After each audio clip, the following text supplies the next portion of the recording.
As we put your hands together, thank you very much.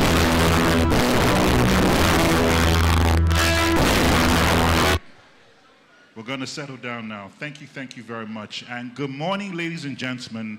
And I would like to welcome everybody to the Oriental Hotel here in Victoria Island. It's an absolute pleasure to have every single one of you here for this remarkable event titled the Lagos SHIP Stakeholders Workshop, where the theme is data-driven partnerships, shaping health outcomes in Lagos for today and tomorrow. It's a pleasure to be here with you all. My name is Waji Jubono, and I'll be your host. So the Lagos Smart Health Information Plan, which is known as SHIP, in partnership with the Lagos State Government, is a platform designed to revolutionize health data management within the state by introducing electronic medical records, which is an EMR system that integrates and supersedes all existing EMR systems. So think of it as a switch for all medical healthcare facilities, both primary and secondary. The Lagos SHIP aims to eliminate the inefficiencies associated with paper-based health records by providing a unified digital platform that allows citizens to seamlessly carry their health data across all levels of healthcare, including primary, secondary care, and data laboratories. So, we have an exciting event for you today where we shall be receiving 2 keynote addresses, an exciting panel discussion, and an illustrated explanation of the Lagos SHIP. But to go ahead and introduce our various members, I'll be running through the protocol list of people who are here today, and then we will be standing on that existing protocol throughout the event. So to now introduce the members of the Lagos State Executive Council, I'll call them one by one, and they can just stand to be recognized. So first and foremost, we have the Honorable Commissioner for Health, Professor Akin Abayomi. Very welcome. Then we have the Honorable Commissioner for Innovation, Science and Technology, Mr. Olatubosan Alake. Then we have the Special Advisor to the Governor for Health, Dr. Mrs. Kemi Oguyemi. Thank you, Madam. All right, then we have the members of the body of permanent secretaries, and I'll just call them one by one. We have the Permanent Secretary, Lagos State Ministry of Health, Mr. Olusegun Oguboye. Doctor, I am so sorry, it wasn't on here, I do apologize. My mistake, it wasn't on the list. Dr. Olusegun, thank you so much. I appreciate it. Ogboye, thank you. All right, let me read this properly so I don't get in trouble. Thank you. All right, then we have the Permanent Secretary, Lagos State Health District 3, Dr. Monserrat Adeleke. Thank you.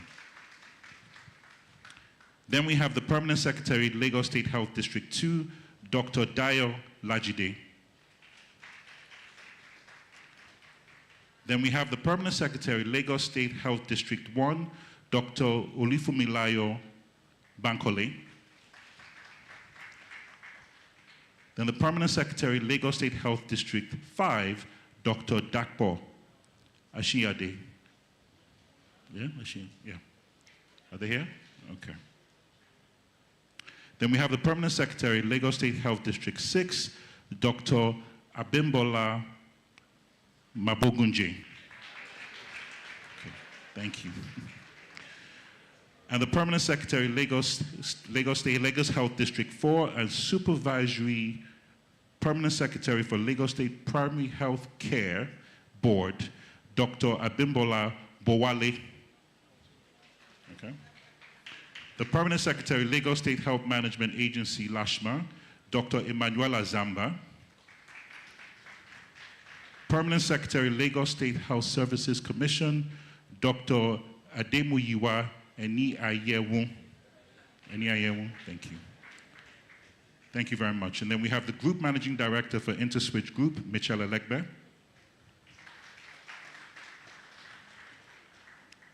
The Managing Director, InterSwitch ECLAT, Dr. Wallace Ogufere. The Executive Vice President, Group Marketing, Dr. Sherry Eremosele. The Managing Director, Digital Health Platform, Mr. Olufemi Olakpogba. Managing Director, InterSwitch Ecosystem, Mrs. Chinyere Don Okufo. Pleasure. Chief Medical Director, Lagos State University Teaching Hospital, LASUTH, Professor Adetokunbo O. Fabomo. And then we have top functionaries and heads of ministerial agencies, directors in the state public services. Then we have the Senior Leadership Committee for InterSwitch, members of the One Health family, distinguished invited guests, gentlemen of the press, and ladies and gentlemen. Thank you very much for that. I really do appreciate it. And we will be standing on those existing protocols moving forward. But to welcome us and to get us going, I would like to ask that Dr. Kemi Ogunyemi, the Special Advisor, Lagos State Ministry of Health, to please come and give the opening remarks. Please put your hands together for her.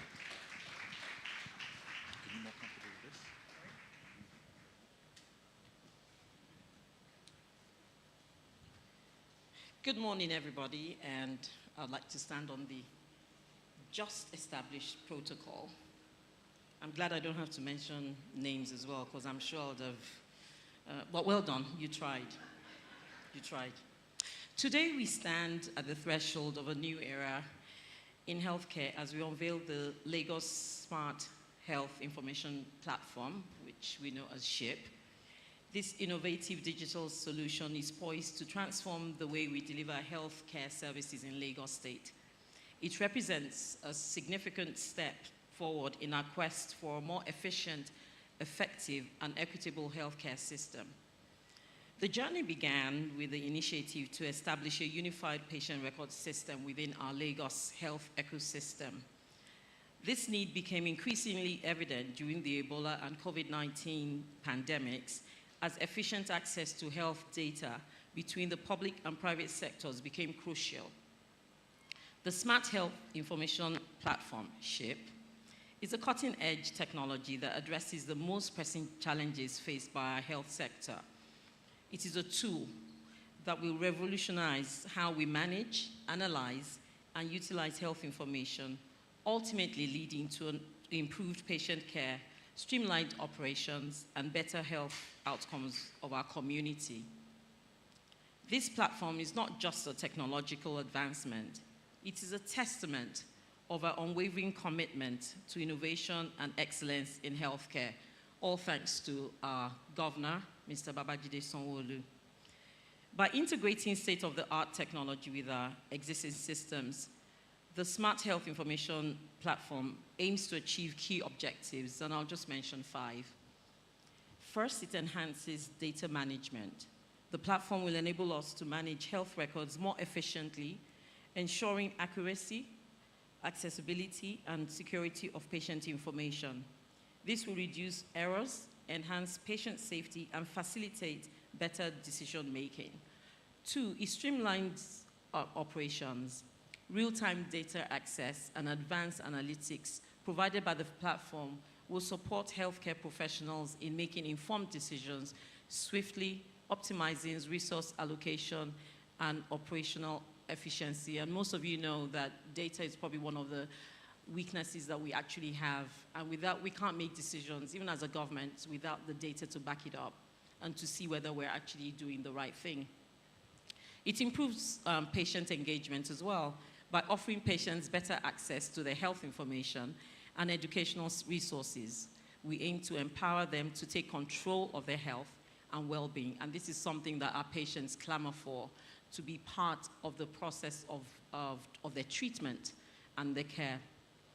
Utilizing data-driven insights, the platform's advanced analytics capabilities will provide valuable insights into health trends and patterns, allowing us to proactively address public health issues and customize interventions to better serve our population. 5th, fostering collaboration and integration.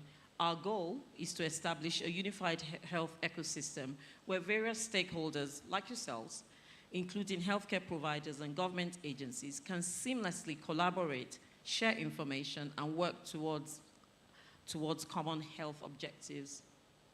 As we embark on this transformative journey, I would like to express my deepest appreciation to all those involved in the development and implementation of this platform, as well as to our partners at ECLAT, InterSwitch. Your dedication and hard work have turned this vision into a reality. I am confident that together we will achieve remarkable results towards a more advanced patient-centered healthcare system and a healthier future for all residents of Lagos. Thank you.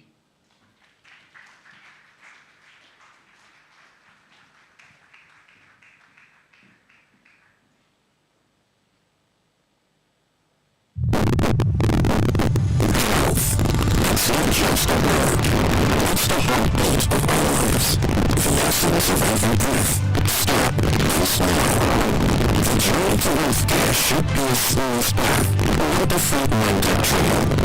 Yet, for too many, it's a struggle. A journey riddled with inefficiencies and frustrations. Paper-based records pile up in our hospitals, prone to getting lost or mishandled. Digital records are scattered and fragmented across isolated systems. Patients are left with a system that challenges rather than supports. But what if it could be different?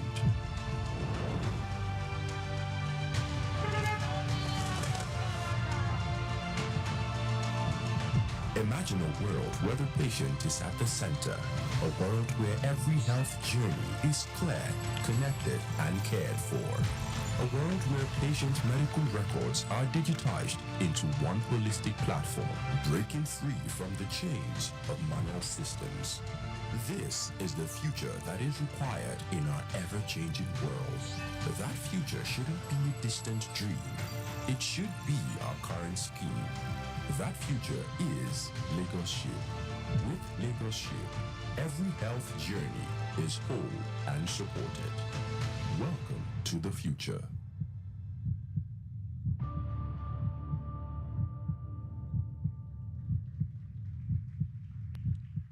All right, thank you very much. And thank you for that introduction once again to get us started, and thank you for setting the tone for today as well. So we're going to have the first keynote address, and it's going to be delivered by Dr. Wallace Ogufere, MD of ECLAT, and I'll be reading his citation before he comes up. So Dr. Ogufere is a fully accredited, fellowship-trained orthopedic surgeon with over 20 years specialization in shoulder and upper limb service. He consults at University Hospital Lewisham and London Bridge Hospital, both in the United Kingdom. Dr. Ogufere graduated from the University of Benin Teaching Hospital in 1985, and his postgraduate surgical training took place at Charing Cross Hospital, London. He underwent further subspecialist training in upper limb during a fellowship at the University of Montreal in Canada. In 2011, he initiated and doubled as the program director for Access to Basic Care ABC program in Oyo State. The program, a first of its kind in Nigeria, had medical personnel overseeing primary healthcare clinics, which were the ABC clinics, from a centrally located hub to deliver diagnosis and treatment to citizens. The program attended to over 1.5 million cases until it became adopted by the Oyo State government. Continuing in his passion to transform healthcare in Africa, Dr. Ogufere co-founded ECLAT in 2014 as a healthcare technology organization. The first product, eClinic, is an electronic health record system for automating hospital practices. eClinic is currently deployed in over 500 health facilities across private and public hospitals. In 2014, he was recognized by his efforts with the Nigerian Centenary Award UK in Healthcare Services and ABC Foundation Award for eClinic EMR. He currently serves as the chief executive, where he oversees strategy and innovation. Ladies and gentlemen, please put your hands together for Dr. Wallace Ogufere. Thank you.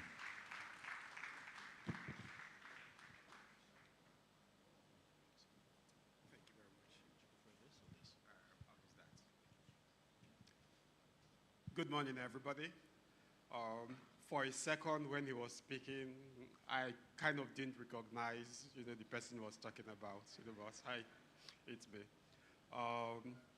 The Honorable Commissioner of Lagos State Ministry of Innovation, Science and Technology, and the Honorable Commissioner, Lagos State Ministry of Health. May I be permitted to stand on existing established protocol? Ladies and gentlemen, good day. I am honored to talk about the Lagos State Smart Health Information Platform, Lagos Ship, a cutting-edge infrastructure that will revolutionize the way we approach healthcare delivery in Lagos State and Nigeria at large.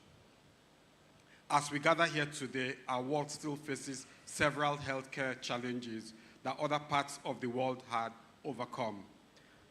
Access to essential care, clinical knowledge exodus, rising costs, ravishing epidemics, and the burden of chronic diseases are straining our health systems.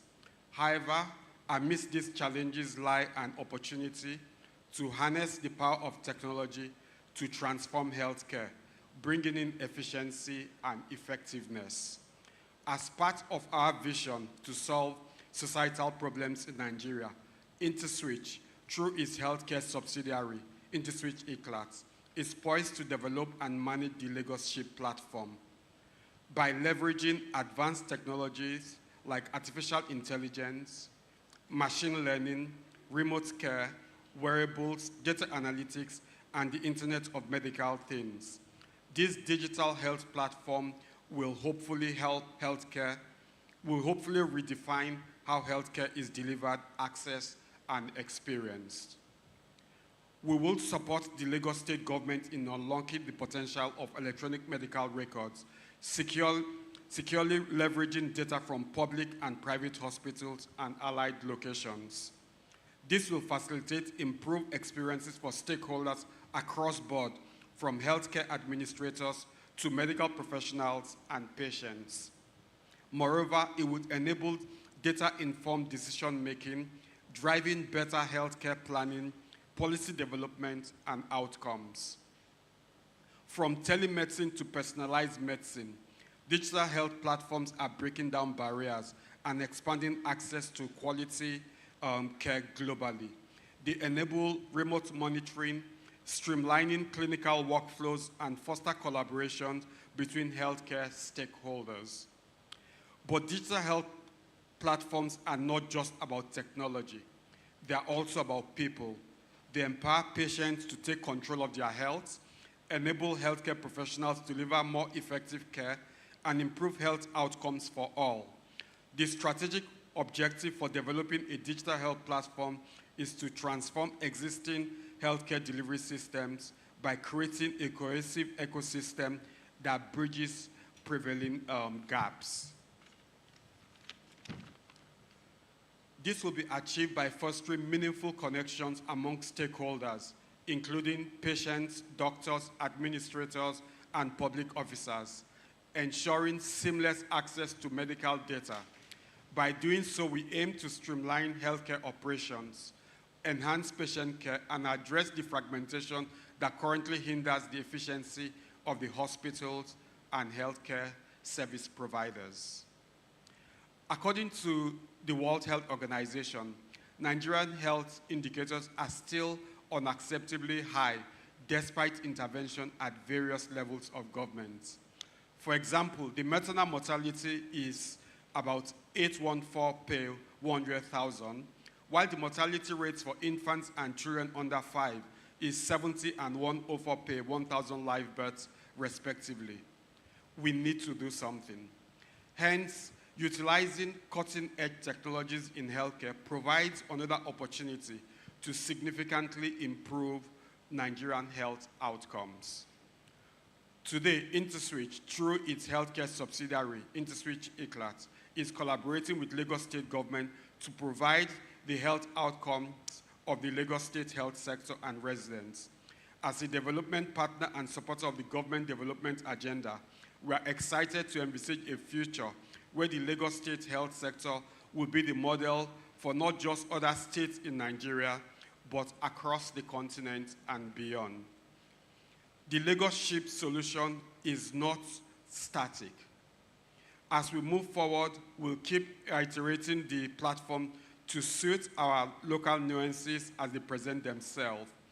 However, it is crucial that we prioritize interoperability, data security, and patient-centered design. We must ensure that while keeping it cutting edge, it is inclusive, accessible, and equitable, leaving no one behind. Digital health platforms are not just a trend. They are our future. They are also the future of healthcare. Let us embrace this future with open arms and work together to create a healthier, more sustainable world for all of us. Thank you very much.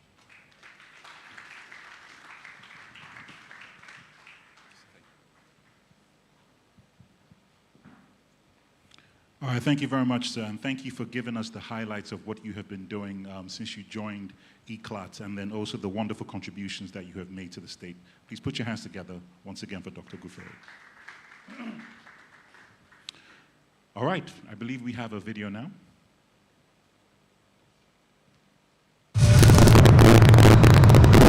Big city with expanding population.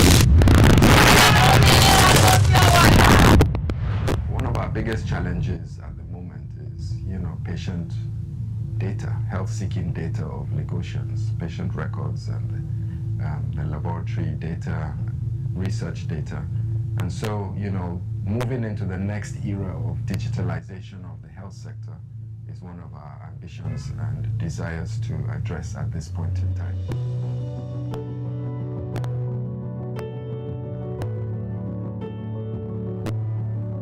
SHIP is an acronym. It stands for Smart Health Information Platform. For example, you come in and you narrate your illness to a doctor or to a nurse. That is data. Capturing that data in a digital format as opposed to a manual format allows us to see the whole picture of the patient in a very easy and efficient way rather than having paper-based trail that's difficult to keep.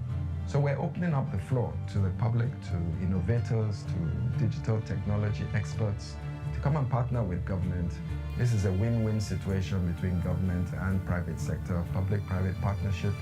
This is a social capital project. It's all about the benefits to Lagosians using digital technology to drive advances in health.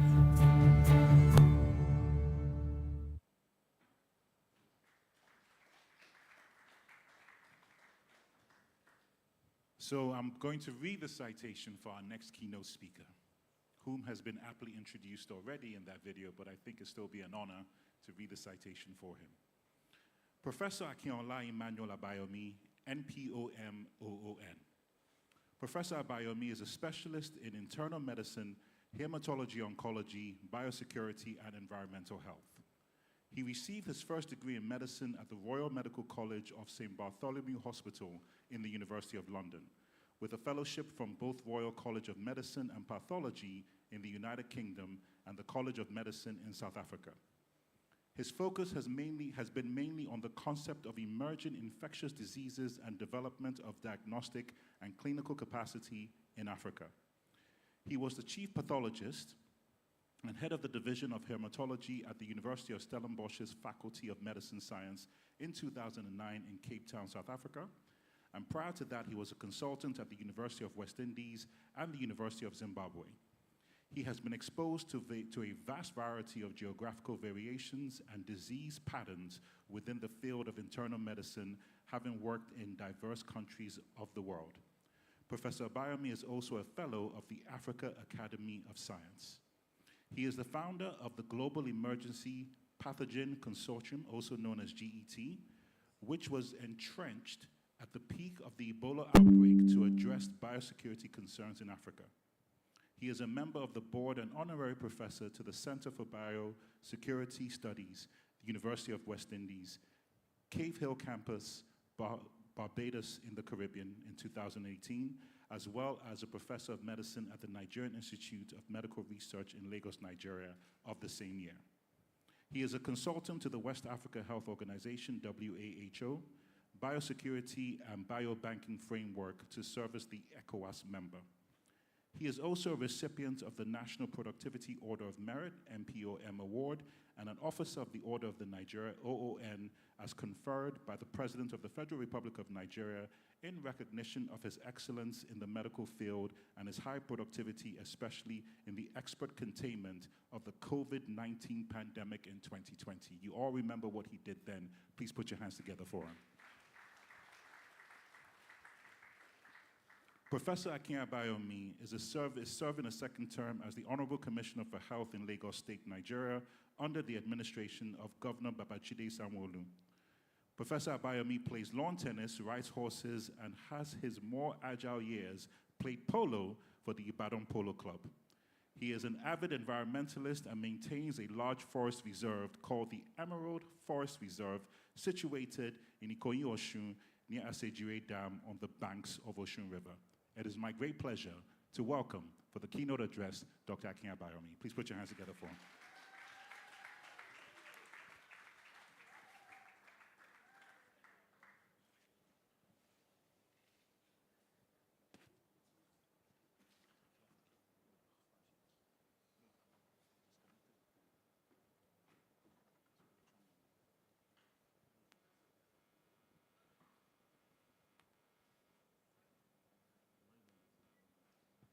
It's not working. It's not working.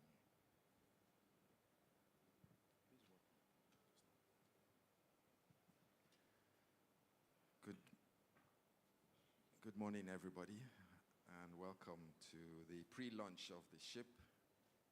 And I'd just like to recognize my colleague from Cabinet, Mr. Tubosun Alake, the Honorable Commissioner for Science and Technology, to all the body of the permanent secretaries that are here present, and to the entire body of our partners, InterSwitch and ECLAT, the executives, and very importantly, all the MDs and the medical officers of health and the CMD who is just walking past me now, who really, this pre-launch is all about you as we try and explain what the concept of ship is.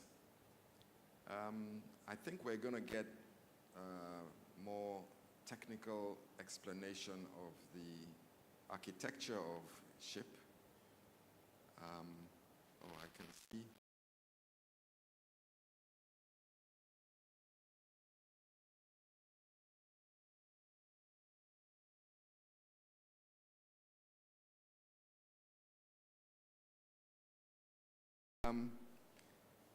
So I thought that rather than give a technical presentation, wow, this is a really big screen. And when I saw that video on my handset, it didn't look as daunting as it is. It's actually quite embarrassing, so I apologize. But just to say that the whole idea started with the government initiative of the art of technology. And this happened actually literally a few months after we started in the first dispensation. And my colleague, Mr. Tubosun Alake, organized this conference. And I think we've had it every year since then. And it was such an inspiring event. And it actually set the tone for Lagos State's agenda in terms of developing the city, the mega city of Lagos, as a smart city and a model for the rest of Africa. So this happened in December 2019. You can see Dr. Tubosun Alake hasn't changed one bit. There he is there. And the governor and the deputy governor. It was a very impressive conference. I'd just like to applaud my colleague who has been able to have this conference every year and continue to stimulate the whole idea of the digital transformation. And so, where do I point this? Okay. So we subsequently, and you can see there, this was January 2020, the Ministry of Health conceptualized SHIP, the Smart Health Information Platform. And we had our own conference in January of 2020. And if you recall the sequence of events, a couple of weeks later, COVID hit Lagos. And as a result, we had to slow things down and try and contain the pandemic that ravaged the rest of the whole world. But Lagos is a very complex place. The narrative requires that we think preemptively about strategic planning. And so what is happening in Africa, and especially what's happening in Lagos? We have a population explosion. We know that there's a demographic rural to urban shift. There's slum expansion. There's a shortage of human resources for health. There's an upward trend in communicable and non-communicable diseases, and there's insufficient budgetary allocation for a mounting myriad of health challenges that we're experiencing. So what's going to happen into the future? Well, the demographic projection is that Africa's population is going to continuously rise exponentially in red. And as you can see in blue, Europe, and by extension, America, have a flat population, if not declining, which is why we're seeing this tremendous pull of our intellect out of Africa and Nigeria to satisfy the intellectual gap that is arising in the developed world. So what's going to happen to Africa? We're going to become a continent of megacities, and Lagos is a perfect example of that. In fact, it's the leading example of megacities. And megacities come with major health, toxicity, and environmental issues. Now, compounding that is this continuous influx of inbound migration into Lagos, and that is really an issue for us because Lagos is a city that won't stop growing. So how can Lagos cope with this spiraling population? So Lagos is currently Africa's second densest city behind Cairo. The population has grown exponentially over the last 4 decades, estimated at 26 million and growing to about 35 in the next 5 to 10 years. There's a paradox in Lagos. We have a complexity of demographic, social strata, which we have to pay attention to. And more importantly, it's compounded by the fact that we're diminishing in human resources every day, every week. We're having this continuous outbound migration of our medical personnel.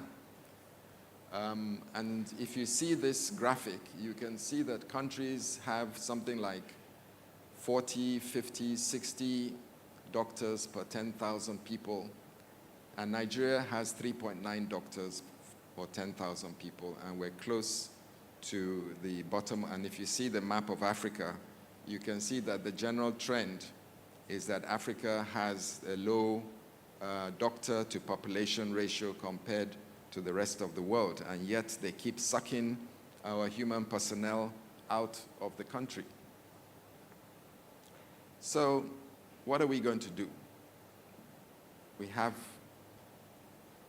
What we have must be made to work harder, getting more health for our money, sweating and financializing and modernizing our assets, leveraging on technology to improve supply and demand side efficiencies and speed of healthcare delivery, making health services in Lagos globally connective and competitive. So Lagos, is somebody changing the slides? Okay. So Lagos has a 30-year development plan. It was developed in 2022. It's called the LSDP 2052. I believe Lagos is the only governed space that has a 30-year development plan in Africa. And the health component of that, there are 2 major components, is that Lagos should become, to be able to achieve universal healthcare coverage, and we should become the destination for medical tourism, at least in West Africa.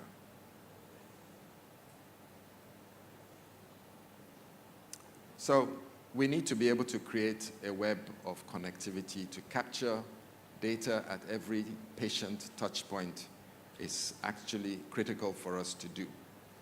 So we heard initially people mentioned electronic medical records. That's actually not really what SHIP is all about. SHIP is being able to capture the continuous pathway of a patient through the system at every point, touch point that the patient is experiencing care or investigation or management. So a patient can come in at any point. It can come in at a primary healthcare point. It can come in at a general hospital. It can come in at a tertiary hospital. You can see a patient at the pharmacy. You can see them at a laboratory. So this continuous web of information is being gathered around a patient. And all that information is actually critical to store, number one, and two, to be able to move it around as is required for the expert management of the patient. So this just describes the healthcare landscape in Nigeria. Essentially, we have silos of patient data, paper and digital records. We have limited oversight and coordination of all operations. If you look at that ecosystem, you can see that there are over 3,000 private hospitals. There are over 3,000 TCAM practitioners, or traditional complementary and alternative medicine practitioners. We have 35 general hospitals, 10 regulatory bodies, a myriad of other medical facilities, 320 PHCs, 10 mother and child centers. So this whole thing is the ecosystem of Lagos State. And what we're trying to do is to gather the entire health-seeking behavior of Lagosians in one location, being able to see the complete pathway of a patient at any point in time through this very complex system. So just to give you an idea of the size of the data that is generated in just our general hospitals. In the last 3 years, we're beginning to see about 7 million patient contacts every year. And you can see that over the past 3 to 5 years, it's been increasing. This is the kind of data that we're trying to collect to be able to display manually, digitally, at any point in time, in real time as well. So here is a circle of kinds of data that can emanate. The patient can be seen capturing clinical data. The patient goes through laboratory investigations, goes through imaging. The laboratory investigations themselves start to generate their own data. We can have simple laboratory data. We can have very complex laboratory data. The patient can go in to collect medication, and then we need to be able to monitor. Next slide. We need to be able to monitor patient activity in real time and continuously and longitudinally. So we don't just want a snapshot of the patient. We want the longitudinal collective data of a patient over time, continuously stored and secure. So for example, you can get medical data, go back one please. You can get medical data at point A all the way to point D in the whole pathway of the patient's experience in the medical system. Next slide, please. So we are in the age of big science and big data. It's created by large international trans-border collaborative consortia and medical pharmaceutical industry. It's generating innovative pipelines, accelerating research and development, and operates with fast computing technology, which is what we're trying to do in Lagos. Its pioneering initiative was the Human Genome Project. And since the Human Genome Project, science and health will never be the same again. Next slide. So the Human Genome Project started in 1990 to unlock the genetic information of the human being. Subsequently, next slide. 12 years after the initiation of the Human Genome Project and after a whopping $3.8 billion US, the Human Genome Code was cracked by a large consortium of patients from across the world, US, Japan, and America. Just to give you an idea of the economic value of biological knowledge and discovery, a 3.8 billion naira investment in unlocking the human genome generated 796 billion naira in economic impact, creating 310,000 jobs and launched the genomic revolution. So, the bioeconomy is not an economy to be trifled with. These are the kinds of labs that exist in the developed part of the world that are continuously trying to unpack and unlock the interface between humanity and its environment, trying to understand the relationship between man, disease, and the environment. So this translates from bench to bedside research and development through very complex innovation pipelines. All this information creates big data. Now, if Lagos is planning to become globally competitive in this field, we have to be able to set up this connectivity, the ability to store very large amounts of data, and the ability to attract international collaboration because we have this backbone of technology that is able to move information around, capture it safely and securely, and trigger and encourage international collaborative research. So where is medicine going at the moment? Diagnostics are changing. Treatment is getting smart and intelligent. Doctors are going to be able to have to interpret smart data. The public will demand personalized medicine. People will take preemptive steps to prolong their lives. And health for a population will be for people that are actually very well informed. So every day, we can now convert the entire human body into big data. So when you store the data from the unlocking of your human genome, it occupies terabytes of information and computing space. We require this kind of information and storage space, and I understand that the science of storing data is advancing just as fast as we are being able to unlock that data. And I'm happy to hear that because we will be able to move away from these huge storage rooms where you have your servers in rows with huge amount of electricity trying to keep them. I recently visited our archive in Lagos State at the Secretariat. I was impressed with the huge number of servers, but the amount of energy and the amount of capacity that's required to keep this storage in physical locations is huge. And the Commissioner for Science and Technology was explaining to me how things are evolving, and in the future, we're going to be able to migrate and transform to the cloud, the Nigerian cloud, hopefully, in very innovative ways. So, the future of science is becoming personalized. It's not going to be, in the future, simple things like full blood count, or malaria test, or typhoid test, or blood sugar. We're moving into an era of genetic data, into an era where we are capturing very complex information that needs to be processed.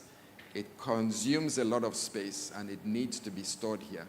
And we're going to be able to translate this data into beneficial information for the management of patients, being able to predict, preempt, and manage their conditions actually before, during, and at the time of management or presentation for care. So what are we doing in Lagos in this regard? We had the experience during COVID, where we were generated a huge amount of data with the millions and millions of data points that were entered in real time every day. But what was interesting was that the virus, the COVID virus, was mutating literally week by week. And it was important for us to capture the way the virus was mutating, how it was moving in and out of Lagos, and whether we as Lagosians and Africans were contributing to the genomic biodiversity of the virus itself. And so we acquired the skills to start sequencing the virus, and it's the same technology that's used for human sequencing. It's all about biological sequencing, and we're able to capture this in Lagos. If you go back one slide. This is the equipment that was acquired by the Lagos State Biobank. We went through months and months of training, and we were able to do our own sequencing on the virus and determine that there was a huge diversity of COVID viruses circulating in Lagos. As you can see there, 82% of our viruses were Delta variant coming from coming from India, and then we had another population that were coming from South Africa and the UK. So it was interesting for us to be able to contribute to the global understanding of how the viruses were mutating in the first instance and how different variants were coming into Lagos and from where. We also were generating our own variants in Nigeria, and it was interesting to be able to contribute to the global understanding that some of the viruses that emanated from Lagos were moving to other parts of the world. So, because Africa is the ancient cradle of humanity, there's a big scramble for the diversity of the African genome data. And every scientist that is involved with genomic intellectual property is interested in doing collaborative research with Africa. And so the Lagos State Smart Health Information Strategy actually has policy, is comprised of policy and legislation, harnessing our stakeholders like we're doing today, building sustainability through public-private partnerships, engendering public confidence and trust, stimulating the bioeconomy, building efficiencies into the sector, and creating a global virtual hub of health networks.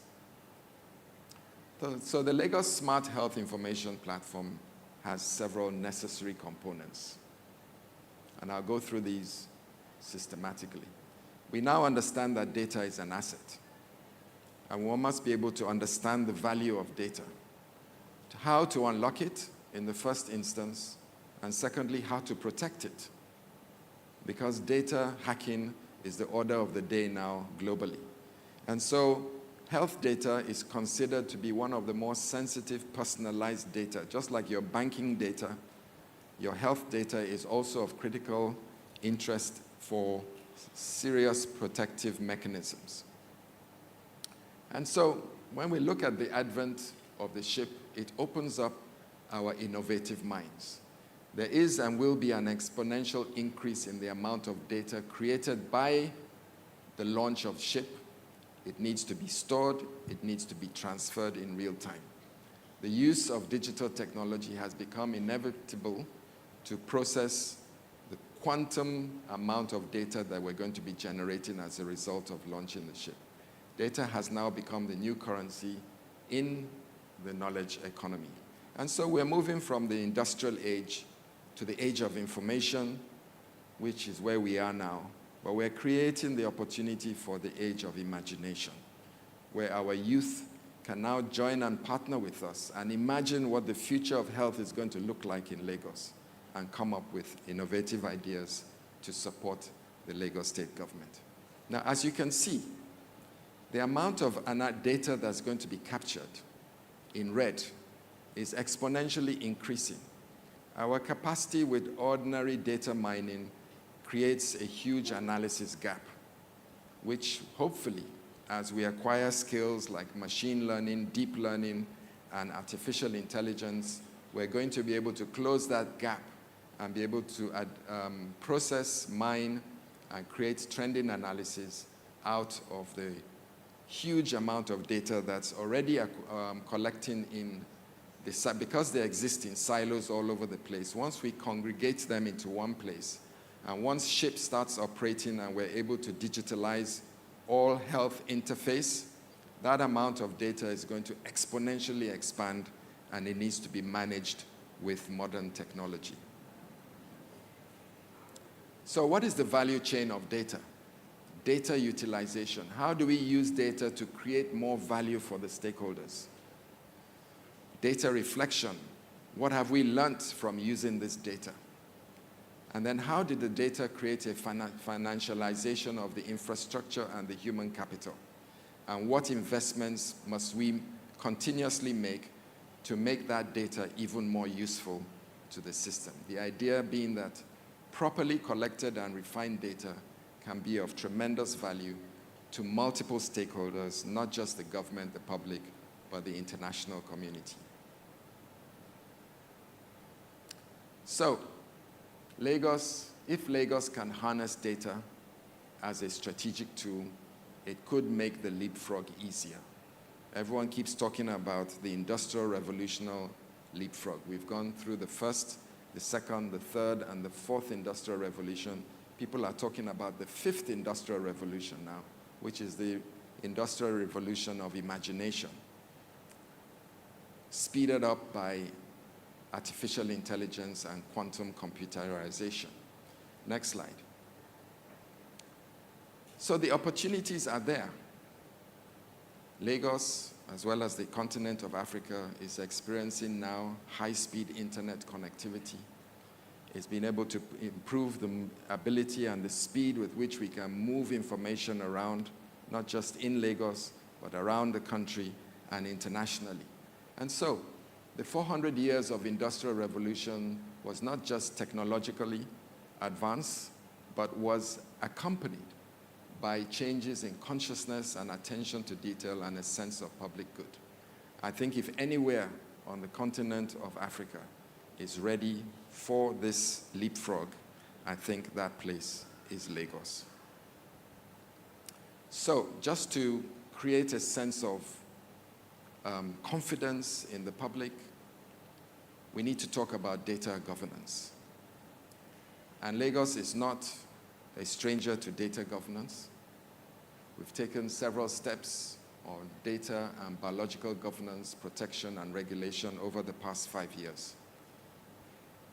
We established the Governance Council, the Lagos State Bioeconomy and Biosecurity Governance Council, as far back as 2021. It's comprised of very eminent Lagosians in the Ministry of Health and in the public. As you can see there, Babajide Martins, Professor Shade Ogunshola, Professor Akion Shibogun, and a few other prominent Lagosians. They all made up this Lagos State Bioeconomy and Governance Council, and their function was to safeguard Lagos State's biological sovereignty. And they meet periodically to define the trajectory of Lagos State in terms of its biological safety and sovereignty, and to be able to make critical decisions around our strategic initiatives in this direction. So Lagos State was actually one of the first agencies to acquire data protection regulation compliance. We had to do that during COVID because we were managing a huge amount of public, personal, private health information. And so we went through a very complex iteration of activities by NTD, and we're able to go through these multiple steps that were able to guarantee that we understood the complete spectrum of the principles of data protection. And Lagos State Ministry of Health, as well as subsequently many other ministries in the Lagos State government, have now become compliant in terms of managing personal data of Lagosians. So the connectivity is the key, and that is why we're really here.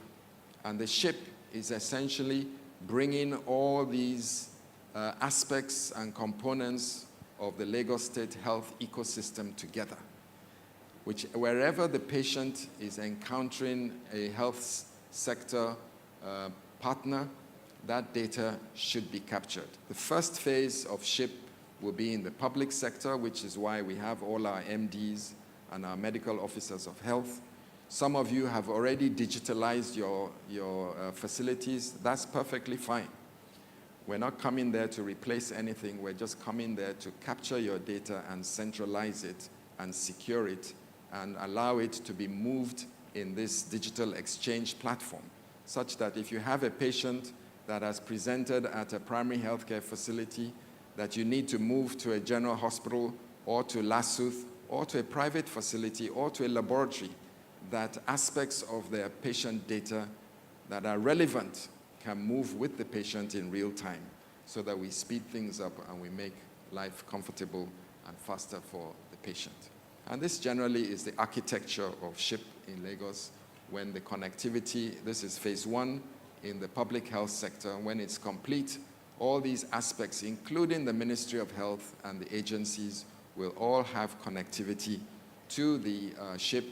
I'll be able to see in real time on my desk, as the permanent secretaries will be able to see as well, including the governor, He'll be able to see real-time information trending day by day. And it is as a result of this that we can, in the background, there's going to be the data mining, the artificial intelligence, the deep learning, that will be able to create trends in a simplified way that can be projected to policymakers to be able to see things as they happen. So as I said, we want all our healthcare records in one place. The brain power is no longer has boundaries. We know that we have many Nigerians and many international partners abroad that want to participate in the ship and want to participate in the healthcare sector of Lagos. And so we're creating this opportunity to harness global minds for service and training. As you know, we're about to start the standalone University of Medicine to be able to increase our training of doctors, nurses, and allied health professionals by several fold, from about 100 to 200 at the moment a year. We're trying to escalate that number to several hundred and even a few thousand over the next 3 to 5 years. To be able to do that, we're going to be able to use the advances in technology and communication and virtual training, virtual computing to be able to access some of the information that we need, as well as allow people who are not physically present to participate in that process. Inventory management is very important for us. So who are the ship stakeholders? Of course, the residents of Lagos are the center of the whole equation. And then we have the practitioners in the private and public sector, researchers and the international community, the health insurance management organizations, the government arm of it and the private arm of it, the digital service providers and innovators, our concessionaires, ECLAT, InterSwitch, Lagos State Government, policymakers, economic planners for resource allocation are all going to be able to derive information, participate in the ship, be part of the ship, and be able to make connectivity and speed faster. So let us just imagine together into the future. There's going to be a speed of patient data migration and connectivity. Data mining and trend analysis for policy and research will be instantaneous. Early warning systems and emergency management will be at the tip of our fingers. We'll be able to train, incorporate virtual clinics, robotics, and AI solutions. We're going to create Lagos as a global hub of virtual connectivity with international collaborations, multiple opportunities for digital innovative solutions, value add in every dimension, cost efficiencies, and critically, the ability to regulate and apply clinical governance. So, the Smart Health strategy is in line with the commitment of Governor Babajide Sanwo-Olu's administration to universal healthcare coverage. And I'd like to use this opportunity to thank the entire executive of Lagos State and His Excellency Babajide Sanwo-Olu, who has been continuously supporting and backing this initiative and giving us all the encouragement that we needed to see this through to this day, this pre-launch occasion, to mark the initiation of this critical, innovative idea for Lagos Health and Lagos State. Thank you very much.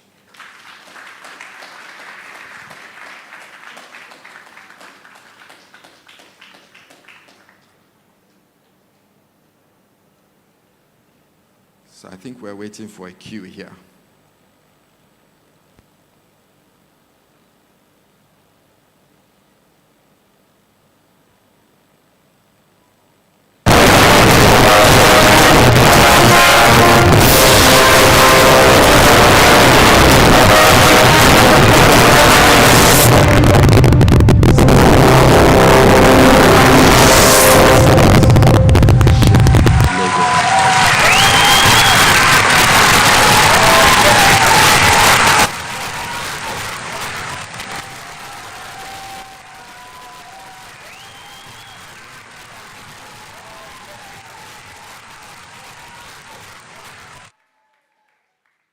Thank you very much.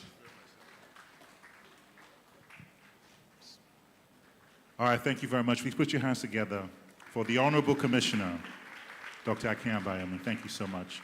And so I'd just like to please ask you to come back. We do have photos that we'd like to take, and I'm going to ask Martha to call them up one by one of the people who will be taking photos. I think we have about 5 groups. Okay, so one by one. Thank you.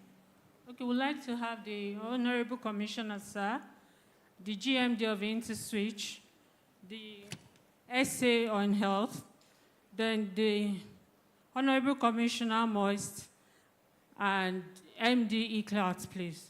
Thank you. For the first photo session, please.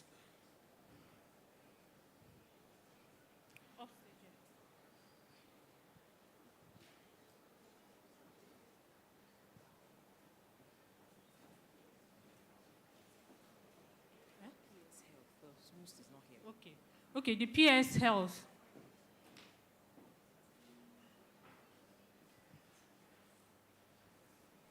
Okay, I would have wanted you to. You're coming here. Yes. Good.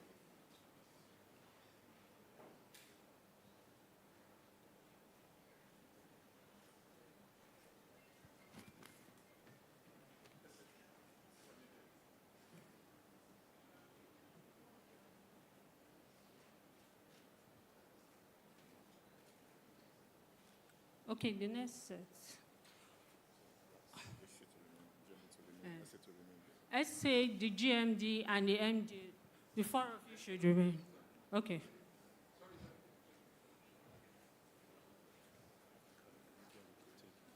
Okay, thank you. All right, so we'll have, no sir, you remain, yes. Okay, so we'll have the GMD, MD Digital Health InterSwitch. Join.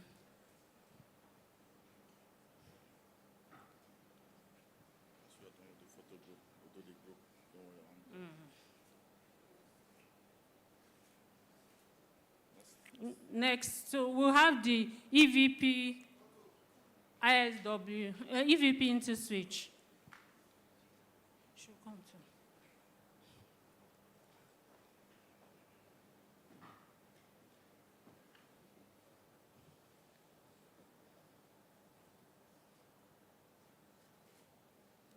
Yeah, the MD Ecosystems InterSwitch.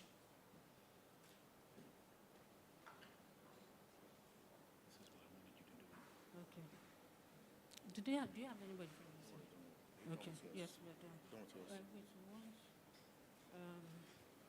SL members, SLC members. This one. The body of permanent secretaries in the Lagos State Public Service should join the HCA, the SC, and the GMD. Members of the body of permanent secretaries, please.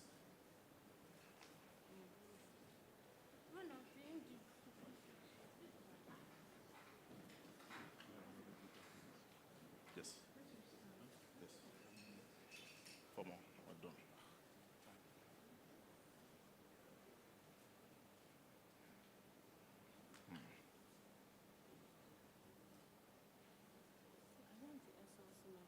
They'll join.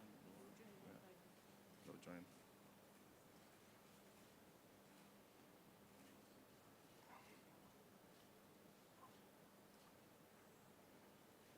Okay, thank you. The Chief Medical Director, Lagos State University Hospital, the Senior Special Assistant to the Governor on Health, also to join. Okay, so Dr. Pamela Ajayi.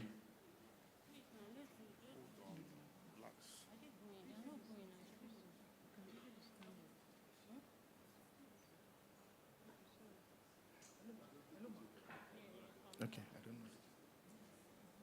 Ma'am, can you join, please, ma'am? Thank you, ma'am.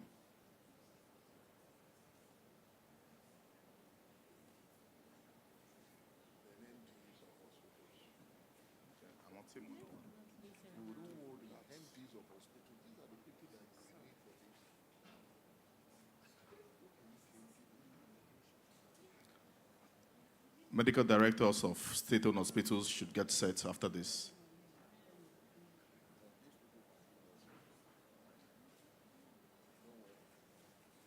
Okay, thank you. Medical directors of state-owned hospitals, secondary facilities. including head of agencies, Lagos State Blood Transfusion Service, the Health Facility Monitoring and Accreditation Agency. Should kindly join, please.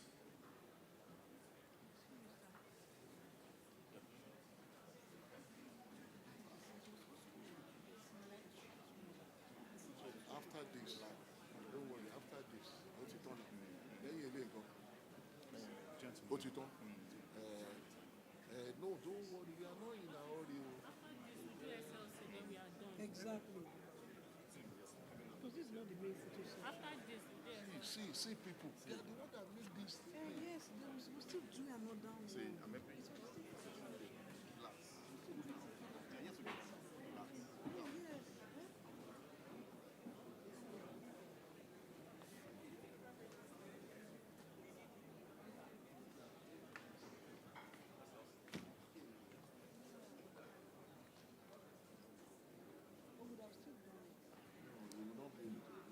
The inter-switch team, the SLC, should get set after this.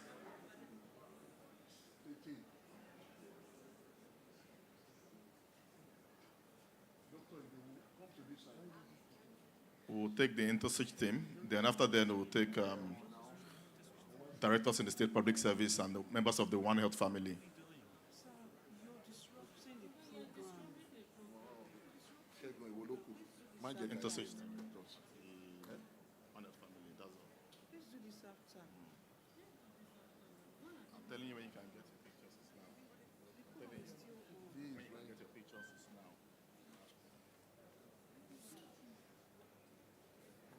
okay, this is done. Okay.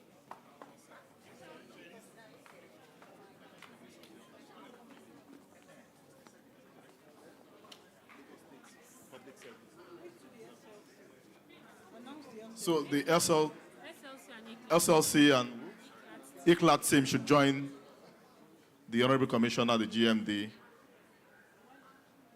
the SLT and the ICLAT team. And lastly, we will have directors in the Lagos State Ministry of Health and members of the One Health family. That will be all for now.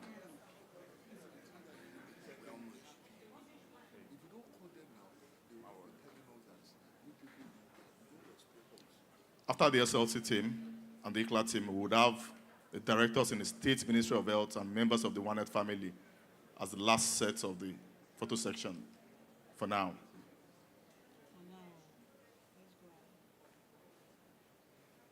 Paparazzis.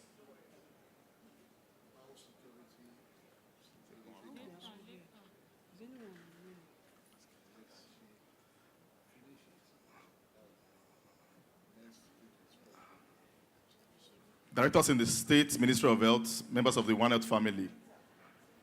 And I just got news that HCA want members of the Biosecurity Council to join him too. We'll do that after this, and that will be all. Thank you.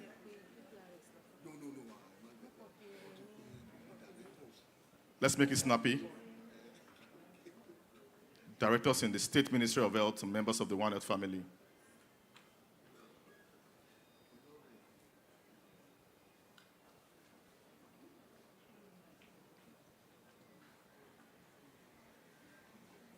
Members of the Governing Council on Biosecurity, One Health should get set, and that will be the last photograph for now.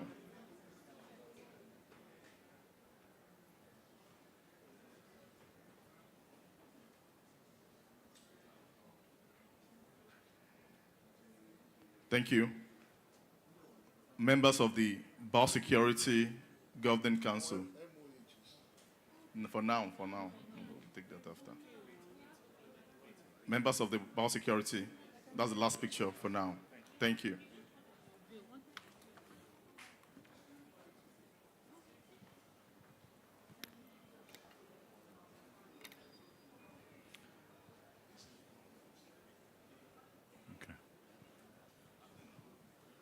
All right, thank you very much. Thank you very much. We are going to move to the next section, which will be the panel discussion, which we're rapidly moving towards. Thank you all very much. Thank you, Martha, for coordinating the photo session. Thank you.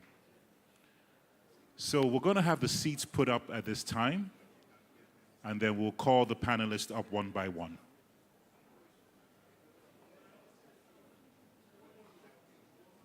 So can we have the chairs put up, please?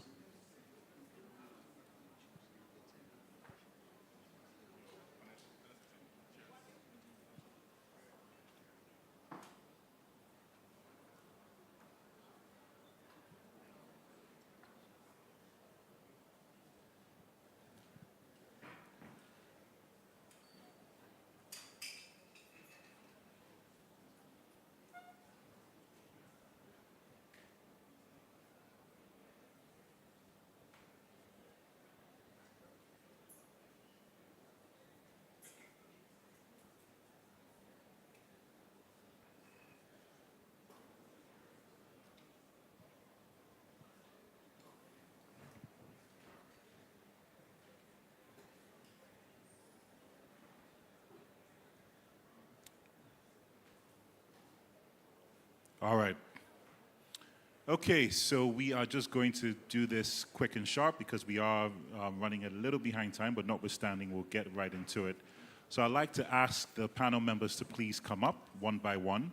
So I'd like to ask the High Commissioner to please come up again. Please put your hands together for him. Professor Akinyabayomi to please come up. Dr. Wallace Ogufere to please come back up again. Please put your hands together.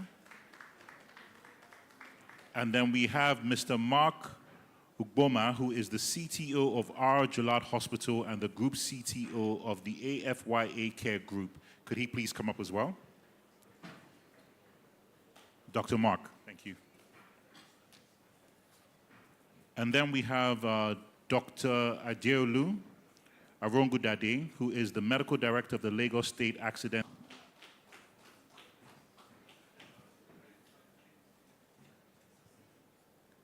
And then Dr. Cecilia Mabogunje, who is a medical director as well. Could you please ask her to come up? She's the permanent secretary of the Lagos State Health District, where she applies her extensive experience to design and implement community-based and school health strategies. Please put your hands together for the panelists. Thank you very much.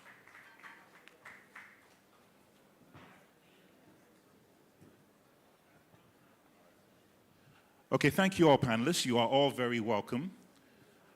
It's a pleasure to have each and every one of you here. So we'll go ahead and begin the session now, where I just have a few questions that I'll be taking it one by one to each particular panelist. So Honorable Commissioner, I'd like to start with you with my first question, which is around why did Lagos State Government decide to initiate the Lagos Ship Project, and what are the key factors that motivated this decision? I know that in your conversation we talked about all the different elements around data, but it would be good for you to talk about a little further the collaboration with InterSwitch and how that aims to foster innovation and the adoption of new healthcare technologies in the state. Thank you very much. So as you heard from the presentation, the strategic direction of the government is to get smart. And every agency, ministry, directorate, and agency was given that mandate at the Art of Technology in 2019, and every year subsequently. So the Ministry of Health took the mandate quite seriously.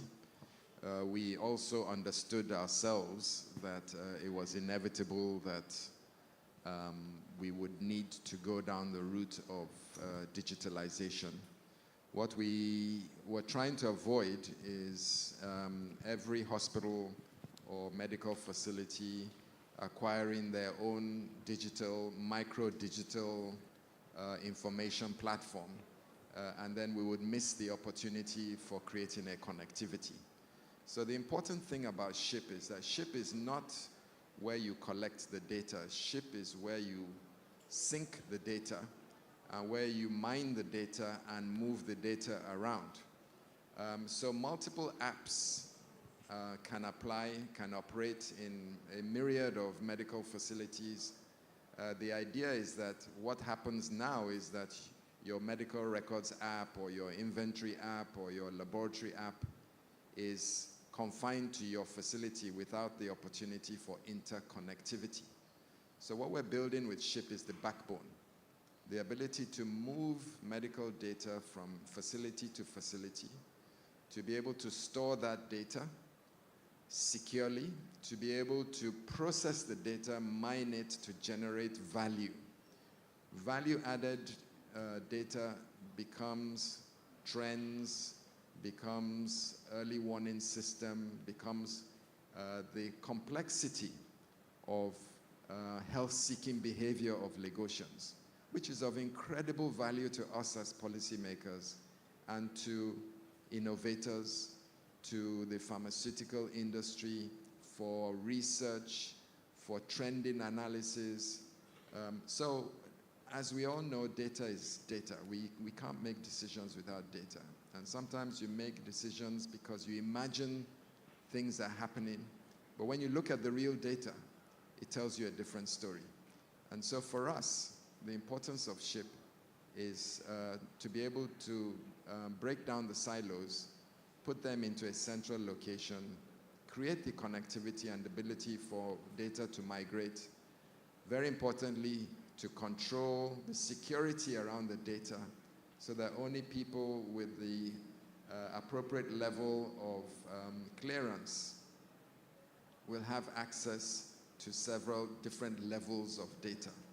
And at the end of the day, we have that complex network that not only moves data around, but allows us to connect with the rest of the world and allow an interface with people who are not in Nigeria for a myriad of reasons. And so the opportunities are endless. And as a result of that, we believe that we are on the verge of adopting the health sector into the master plan of making Lagos a smart city by smartening up and digitalizing the health sector. Thank you very much, Commissioner. I really appreciate the way that you took that question and went further into an illustration, not only of your presentation, but also the applicability of it. And I do thank you for that. So Dr. Wallace, I'll come to you just on the back of the Commissioner's comments with regards to Lagos State deciding to initiate this project. What would you say are the current trends in health data integration, and why is it important in the healthcare industry today?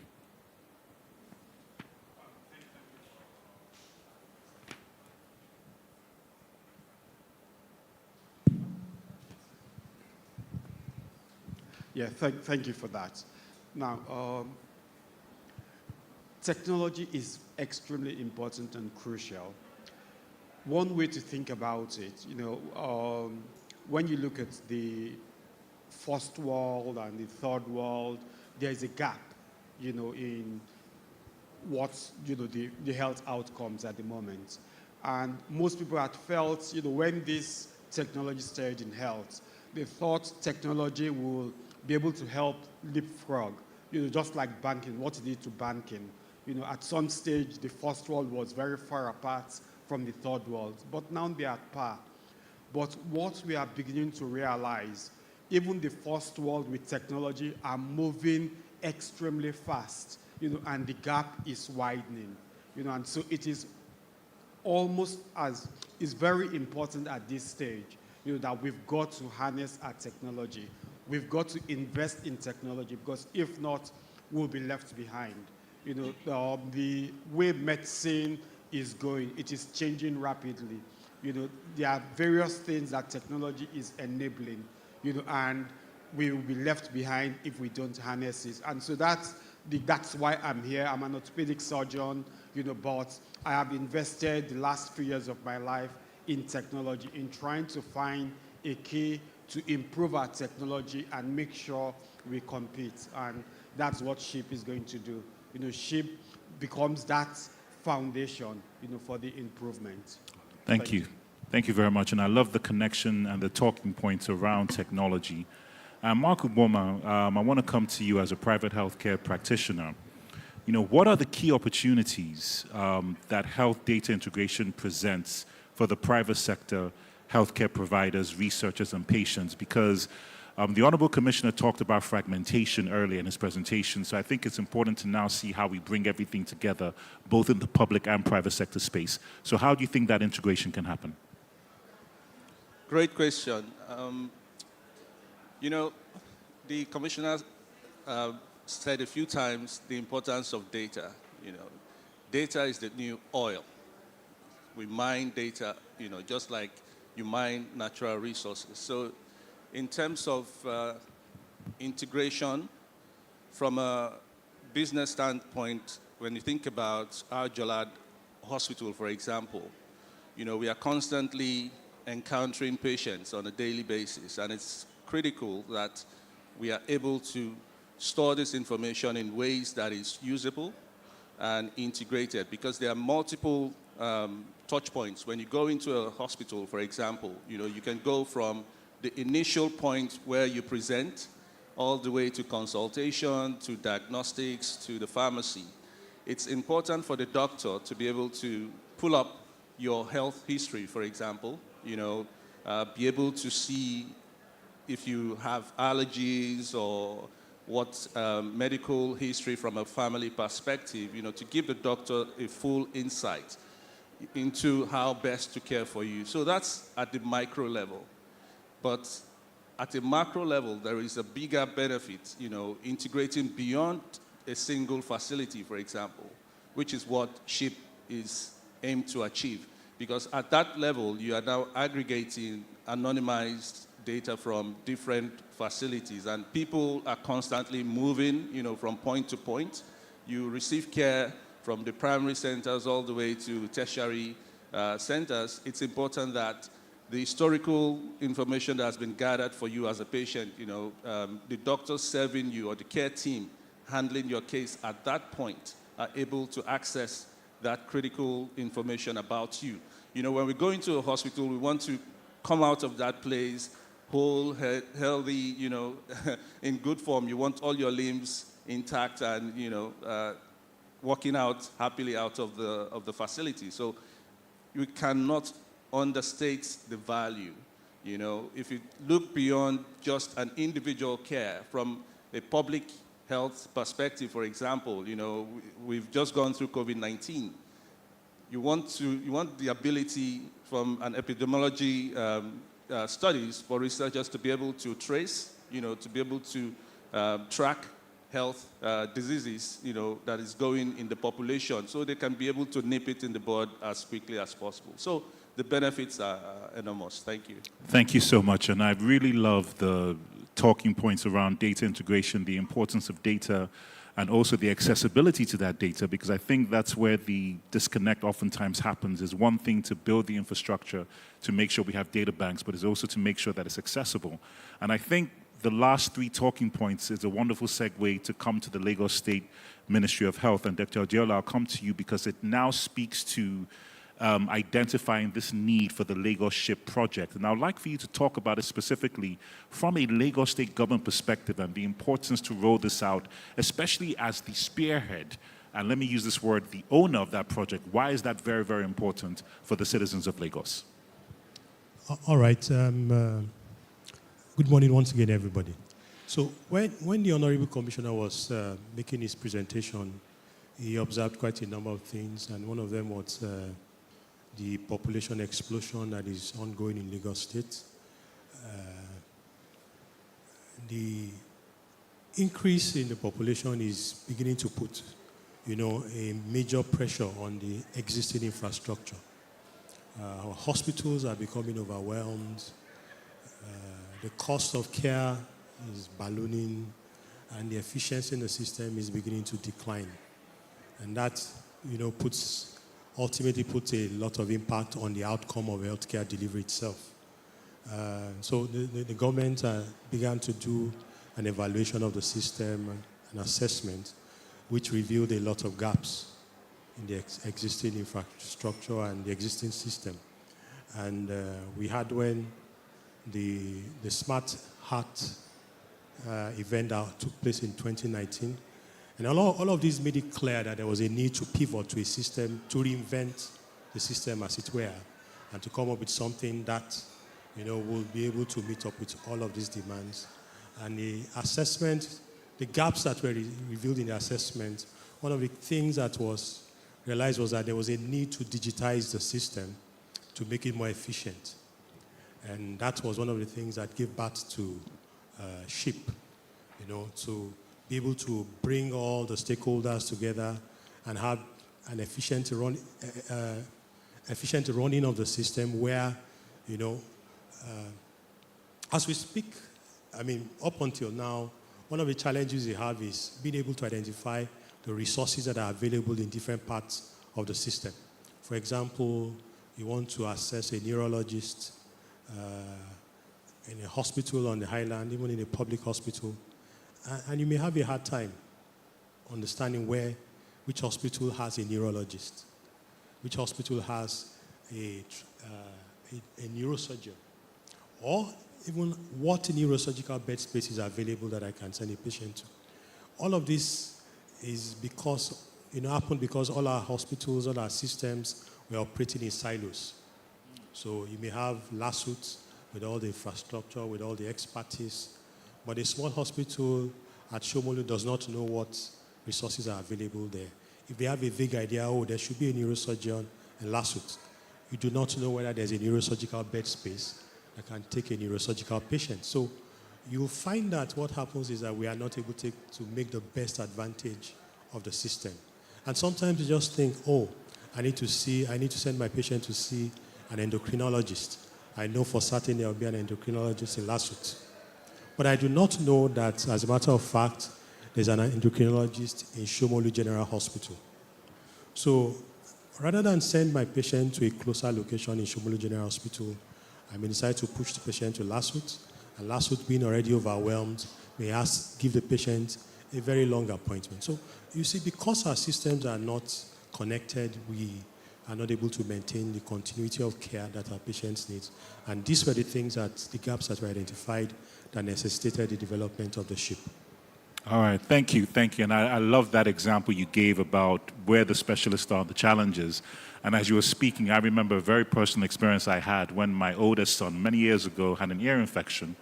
And our HMO asked us to go to one particular hospital. We got there, and they said the ENT specialist was not around. And then I now spent the next 2 to 3 hours trying to find an ENT specialist. I had to drive to somewhere in Ajawa State eventually to find someone. And during this whole time, you can imagine, he was probably around 13 then. He was very uncomfortable, in a lot of pain. And just that experience has just reminded me of this point that you're making, because if that access was there, this is something that could have been easily told, okay, you can go here. And Dr. Cecilia, that brings me to you with regards to adoption, because we've understood what the benefits are. Everybody has spoken about it. Dr. Adiolo has mentioned what that integration can do. But what are the challenges to actually adopting this system, especially with this example and this anecdote that I just gave? Thank you very much. So any change, even a change for the better, comes with all sorts of problems. And one of the challenges, I believe, will be reluctance by the healthcare practitioners to change. Also, we'll need, there are lots of people that are untrained, and the training needs to happen because that's a big challenge. Also, challenge to keep up with the technology. People thinking that technology might replace them, so there is a fear of what will happen to their jobs.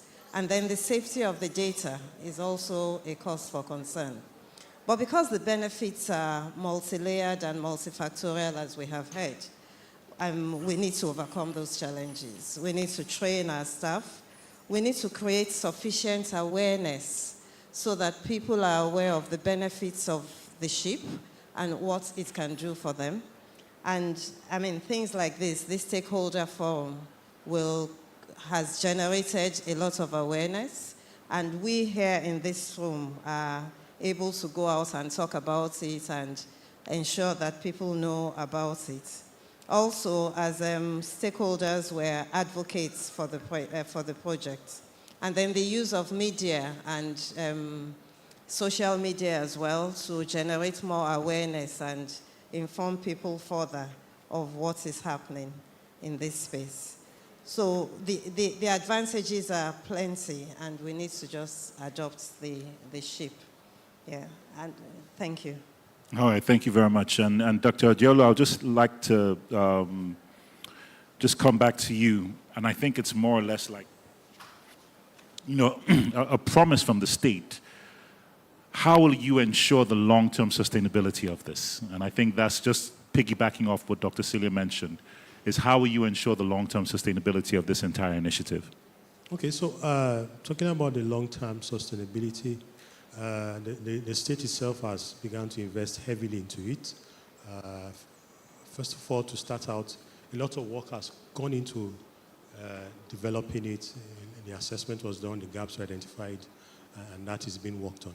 And then over the last 2 years or thereabout, the state has taken a bit of time bringing stakeholders in the industry together, and an attempt has been made to develop a strategic framework to implement and accomplish these. Policies are also being evolved that will be announced very soon. And these are key, important aspects of it that will ensure sustainability.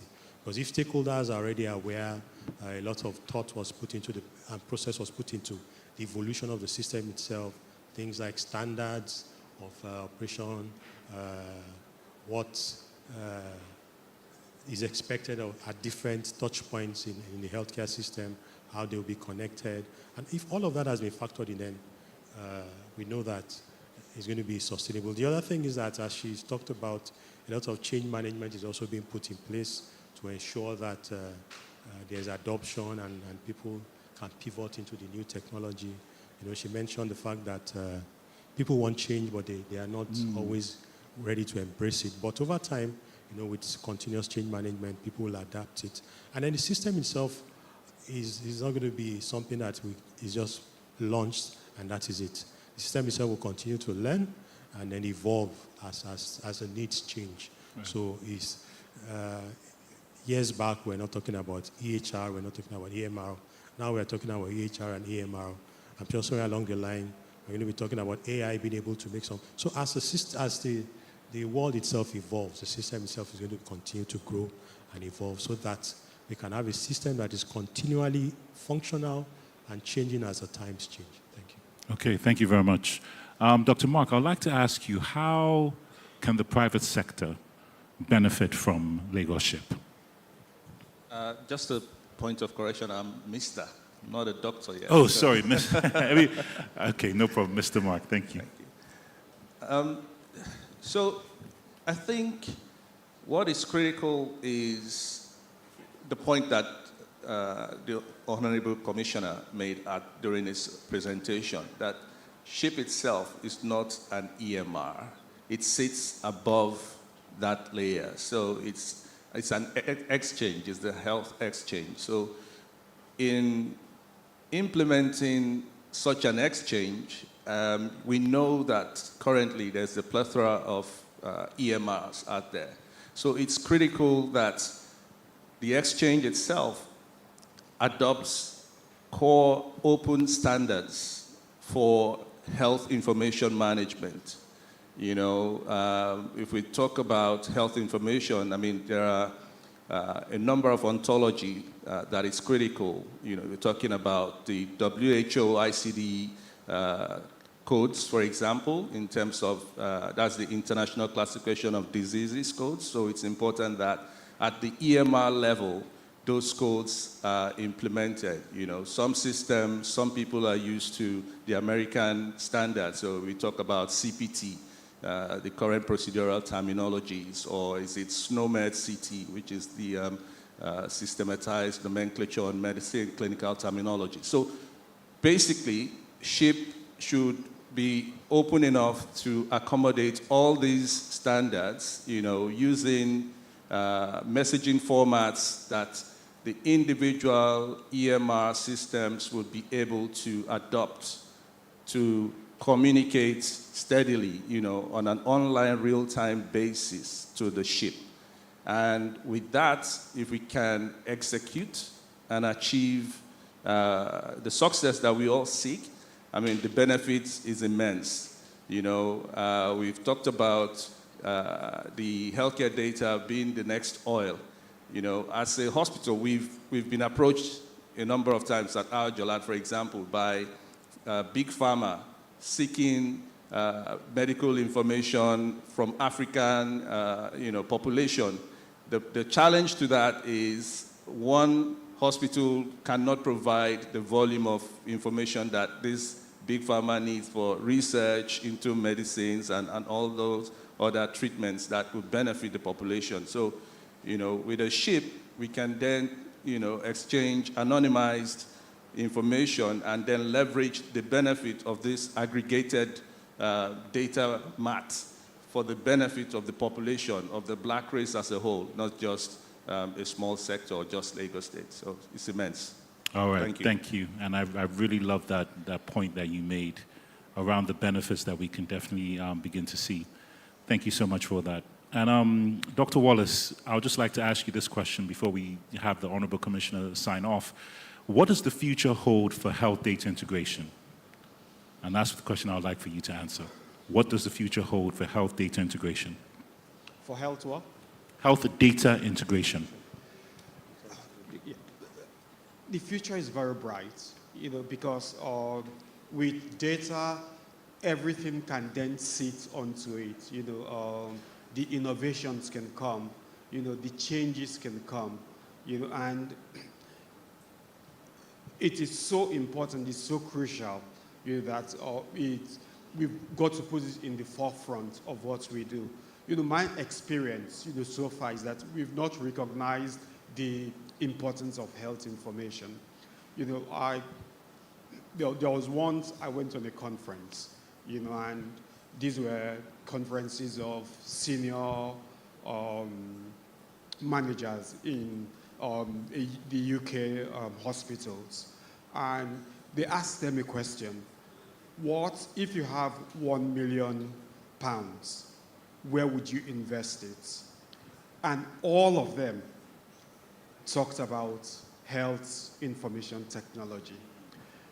Now, I think about 2 years ago, I attended the conference of the CMDs of our teaching hospitals, and I asked them exactly the same question. And they talked about MRI scans and CT scans, and not one person talked about information. And so it's the future, but we are not recognizing it as of now. If you look at the EMR space, in private hospitals, it's basically non-existent, because they don't pay enough to the providers. So there is not enough research going on, in the EMR space, and so they are not getting better and getting better because we are not recognizing it. So I'm hoping with SHIP coming on board that we'll begin to recognize that what binds everything together in a hospital, your CT scans, your labs, is your information technology. And you've got to spend the same amount of resource, both human resource and financial resource on your technology to be able to get to the next level. If we miss that, the gap will just unfortunately continue to widen. Thank you so much. And I think that I want to leave this last question for the Honorable Commissioner, because I think everybody has not only saw the benefits, but you brought us on board and you've made us feel very comfortable, especially living in Lagos, that the future of healthcare management is bright. So I think my question is going to be an interesting question for you, Honorable Commissioner, because you also talked about fragmentation. And Lagos is always the trailblazer when it comes to leading edge around these services. So I would like to ask you, how can you possibly see Nigeria as a larger picture when it comes to that with reducing fragmentation? So can we see a Kano ship? Can we see a Delta ship? Can we see a Taraba ship? And see this replicated across the nation? Thank you. I think you're trying to get me into trouble. I had to spice it up a little bit. So I have to be careful what I say here. But I think, notwithstanding, Lagos is always at the pioneering front of most innovations, simply not because we want to be, but we just have to be. We are a very complex environment. We need to think outside of the box to find solutions. We're very dynamic. If anything goes wrong, if it goes wrong in Lagos, it'll go badly wrong, So the government has always adopted a preemptive approach to long-term strategic planning. For us, we recognize the fragmentation of the health sector in terms of data, and we also recognize the opportunities in terms of the value of that data, not just monetary value, but also strategic value. And when you ask the question around sustainability, one of the issues that daunts the fragmented silo system at the moment is that every year we have to renew these proprietary licenses. And the equipment, as you know, if you buy a computer, in a couple of months, it becomes obsolete. So it now becomes extremely expensive to maintain a digital platform. And you have multiple platforms in every hospital, in every primary healthcare facility. It becomes cumbersome. Can we afford that? The answer is no. So one of the components of SHIP is that it builds into it a sustainability plan, whereby we're going to relieve the MDs of the general hospitals and the head medical officers of health of the responsibility to keep paying these humongous licenses every year, which they can't afford and the ministry can't afford. And when you have them in multiple locations, it all adds up. And then every 2 or 3 years, you need to replace the equipment or the hardware. And the equipment, as you can see, is constantly upgrading. So the SHIP allows a flow of finances within it that takes care of that, and also helps with ensuring that we can absorb the obsolete tendency of technology and continuously phase in new technologies so that the SHIP components don't fall apart. One of the biggest problems we have is maintenance culture, and if we don't apply a rationale and a strategy towards that, then the SHIP will automatically implode.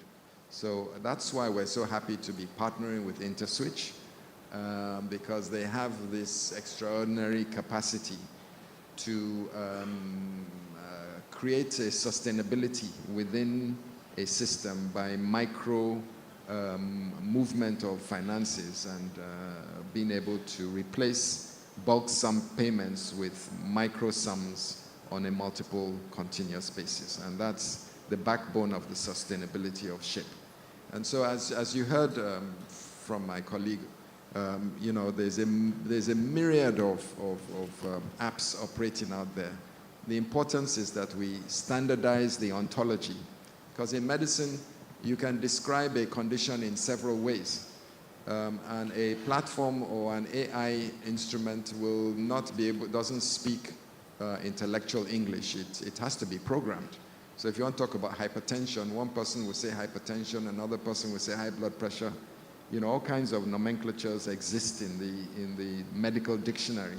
And they all have to be standardized, because when you're asking the AI to go in there and do data mining, you have to arm it with the correct nomenclature to find the information you want. And so ontology and standardization of utilization of descriptive medical terms. Medicine is almost a Latin language.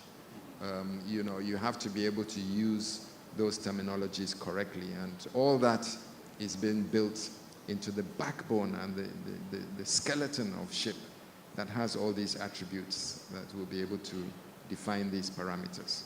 Okay. Thank you very much, Honorable Commissioner. I'd like to thank each and every one of the panel members for your wonderful contributions. Please put your hands together for them. All right, so at this point, we'll just do a quick picture so that we can now go on to the next session, and we'll be taking questions later on, but for now, we'll just take a picture with the panelists, thank them for coming on, and then we'll move on to the next section. Thank you. So, gentlemen of the press, you can come forward.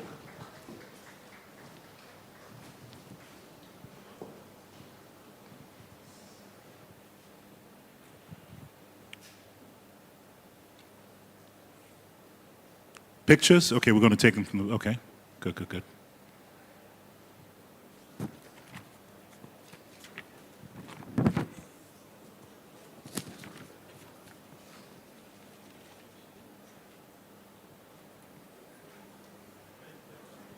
All right, thank you very much. Please put your hands together for the panel members. Thank you.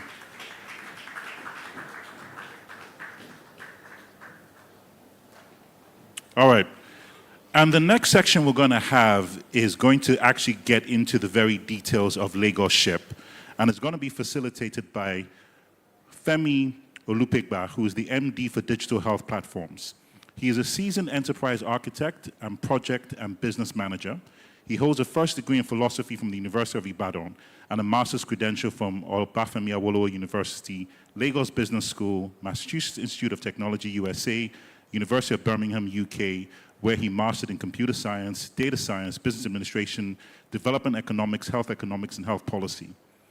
Being a serial entrepreneur and self-taught technology enthusiast, he co-founded a few startups, including eCat Healthcare Limited. He is the managing director of the Digital Health Platforms Limited, pioneering the development and implementation of Africa's first health information interoperability platform and core backbone infrastructure for health and social care in Lagos. So here to talk about Lagos SHIP, please put your hands together for Olufemi Olupegba. Olupegba, thank you, sir. So remember, you take the questions.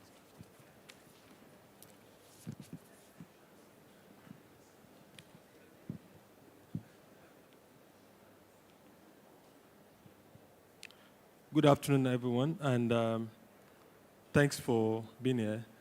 I'm actually trying to wait for my slide. Okay. The next slide, please. So I'm here to talk about SHIP. I'll go into some of the technical details so we kind of have an understanding of how this would be rolled out. So I'll talk about why do we need SHIP. Most of these have been mentioned in the course of this event. What problems are we trying to solve? I'll speak on the Lagos e-health strategy and the health landscape. I'll talk about the SHIP itself and some of the interoperability services that SHIP would offer. And we'll close this with questions and answers when we're done. Next slide, please. Okay, so what is the problem we're trying to solve? There is discontinued care. There is, we need access, equity of access. Data is siloed across board, hindering policy making. There are poor data standards, as the Honorable Commissioner mentioned just now. There are multiple EMRs, and each of these EMRs have different data formats. And this data also sits in various silos. Also, he mentioned the multiple EMR invoices that is almost impossible to cope with because they are not sustainable. Also is the fact that most of our patients pay out of pocket, and this predisposes them to economic shocks that can trap them into poverty. We also want to have a clear knowledge of the health-seeking behaviors of Lagosians, amongst other problems that have been highlighted in the course of this event. Now, to address these problems, people then started talking about what would be the solution. Yes, information technology. And what should this technology really have? It should be secured, definitely. And it should provide access over a dedicated private network. There should be ability to store and share this data. The systems should be connected. There should be information services via protocols that are open and adaptable by various ecosystem players. And then people then said, oh, we need some form of a platform that creates that ecosystem play. Next slide, please. Next slide, please. These problems then made the Lagos State government create this e-health strategy that centers on the patient. Thank you very much for helping with the chairs. I believe maybe I hold on for a few seconds for that.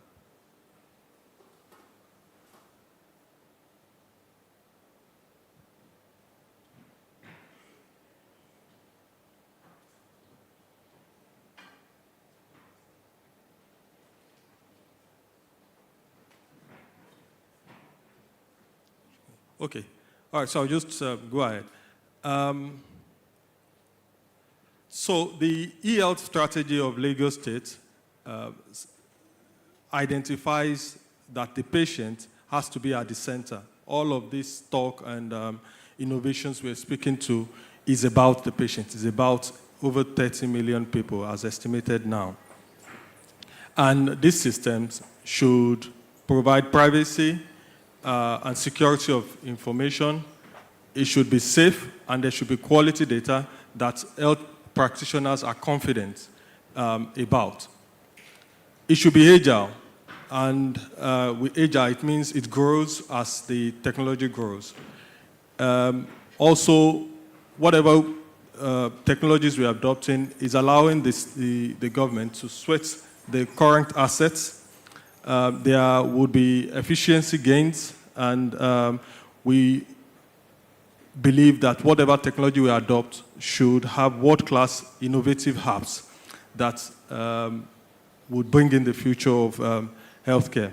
So care providers and patients are confidently and securely accessing, capturing, storing, exchanging, processing, and managing patient records in standardized digital-enabled formats, which eventually will promote quality and equitable access to efficient and effective clinician services. Now, what we're saying is that in the entire ecosystem of over 1,000 pharmacies and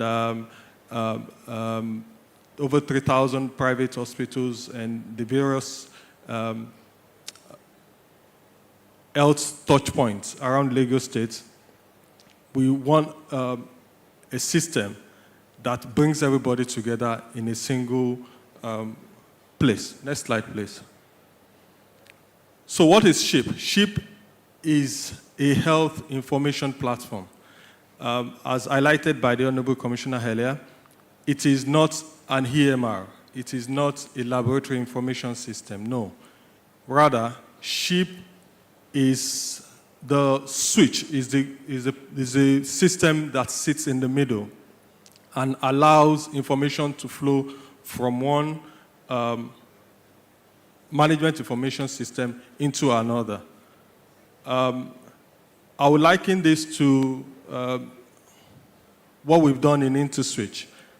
I mean, over the past 20 years. Many of us would remember maybe 25 years ago when we go into the bank and we would take tally numbers and perhaps go home, and then maybe 5 hours later, you come back to take your cash.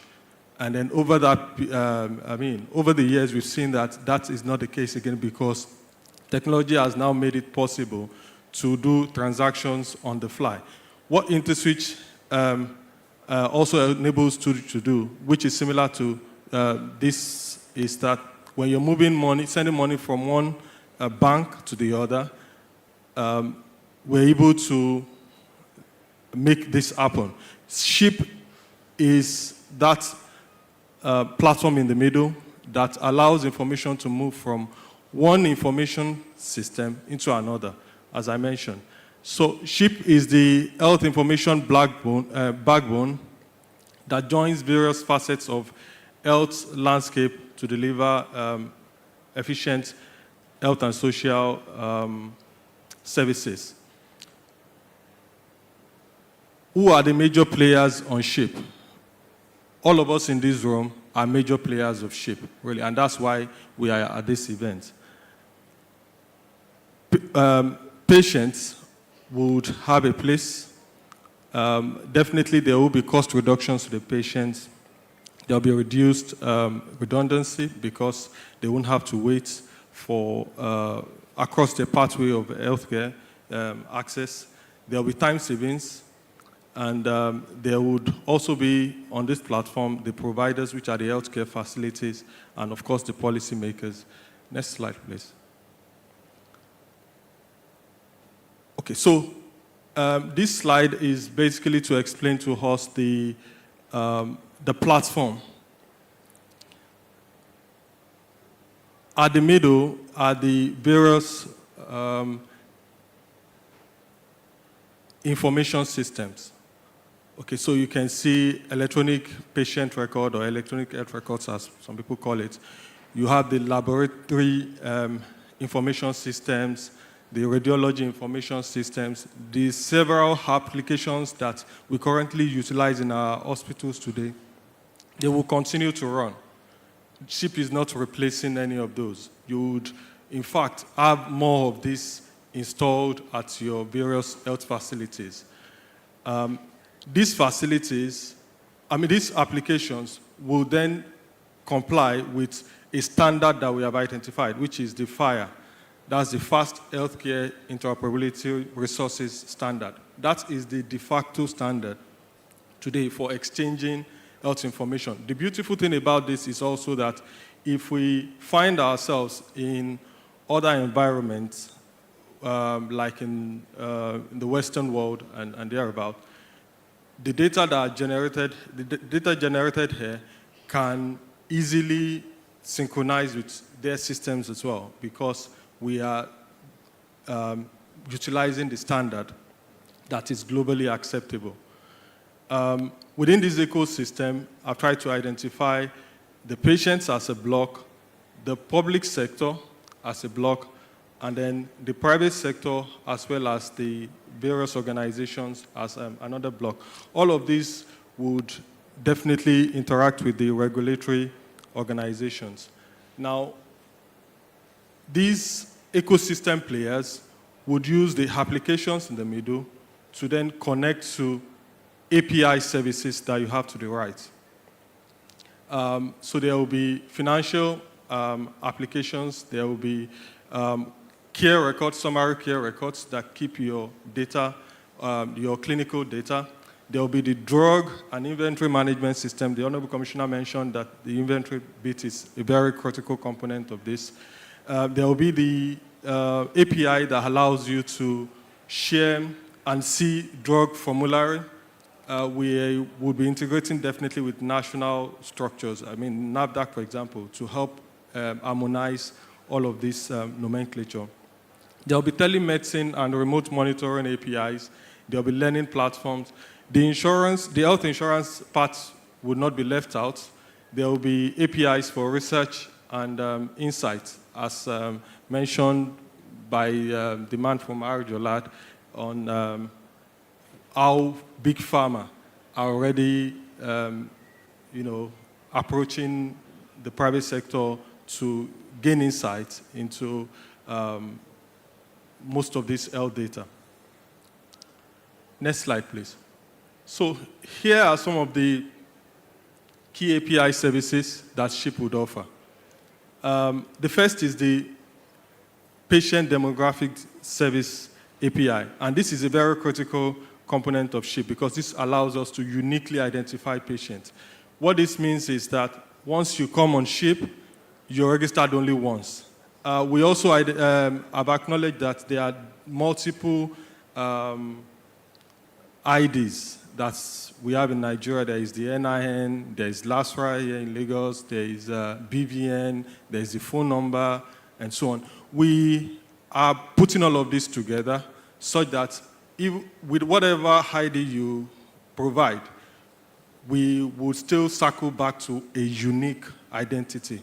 We know that people would present at hospitals and will not have any of these IDs, but they know their names. Maybe they know their address. We can still use whatever information they provide to circle back and uniquely identify them. Now, from whatever system you are sending this from, we are building that standard that allows you to send this information to us in a way that it keys into the other data. There will be summary care records API. This will allow us to share medical information, our clinical information from one facility to the other.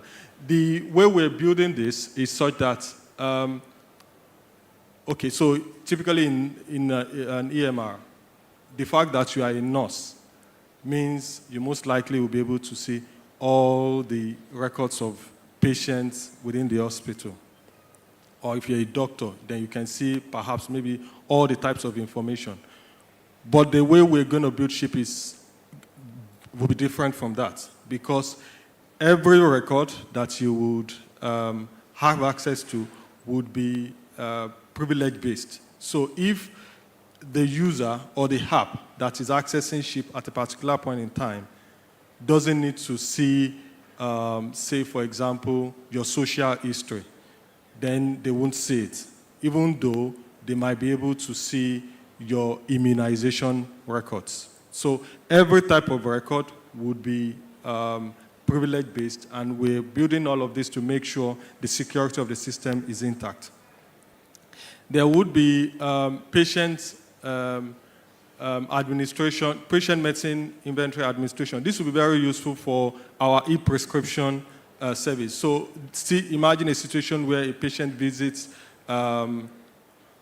perhaps Ojokoro Primary Care Center, and the patient is to get a drug that they don't house in that particular PHC. And the patient is advised to visit one of the pharmacies around. SHIP would allow that information to be available at that pharmacy, and the patient doesn't even need to carry any prescription, because automatically via SHIP, the patient can then pick the drug at the other place. Another example of how this can be very useful is for reorder drugs. So there are many patients that are on periodic, almost perpetually on medications, and they need to periodically reorder these drugs. With SHIP, they don't need to revisit the hospital to get a new prescription. SHIP would house the information that shows how much of the reorders they can get, and they only need to present themselves at the pharmacies and pick up their prescriptions. There also will be the e-referral services. As the patient is, as the patient's care is being elaborated, when they move from one level of care to the other, between public or private, the referral system of how this would happen would be another API that SHIP would deliver. This would also answer some of the questions Dr.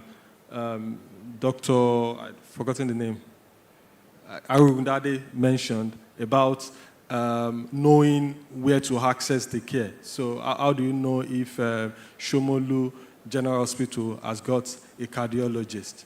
This referral system would allow you to see the total picture of what the health landscape would be. We also believe that decision support system, which is a component of AI, would also come in on SHIP. This would allow our clinicians gain more information about the service delivery. And more interestingly, patients are getting more informed. We're getting to that era where patients come to the hospital with some knowledge of what you're going to tell them. So they are checking what you're telling them as a clinician against what they have learned. And sometimes they even would question you more because they are informed. Clinical decision support system would help our clinicians deliver better care. We also would incorporate into this national guidelines, the national policy around delivery of care. There will be maternity APIs, and also there will be Director of Services. The Director of Services is a very important component I think I should highlight as well.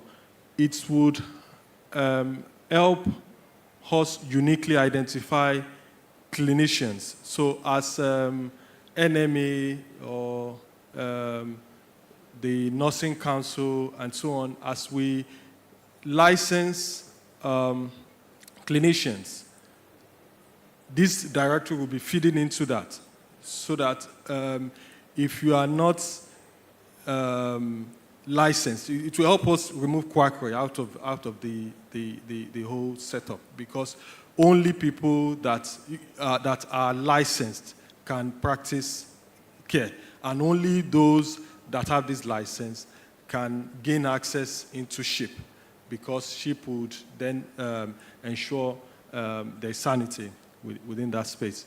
Okay, I mentioned the e-prescription service earlier. There will be pathology messaging services, which allows the various technologies that we have out there in the laboratory, in the MRIs of this world, to exchange information securely, and also, of course, into ship. There will be message exchanges. We know a lot of messaging happen amongst us as clinicians.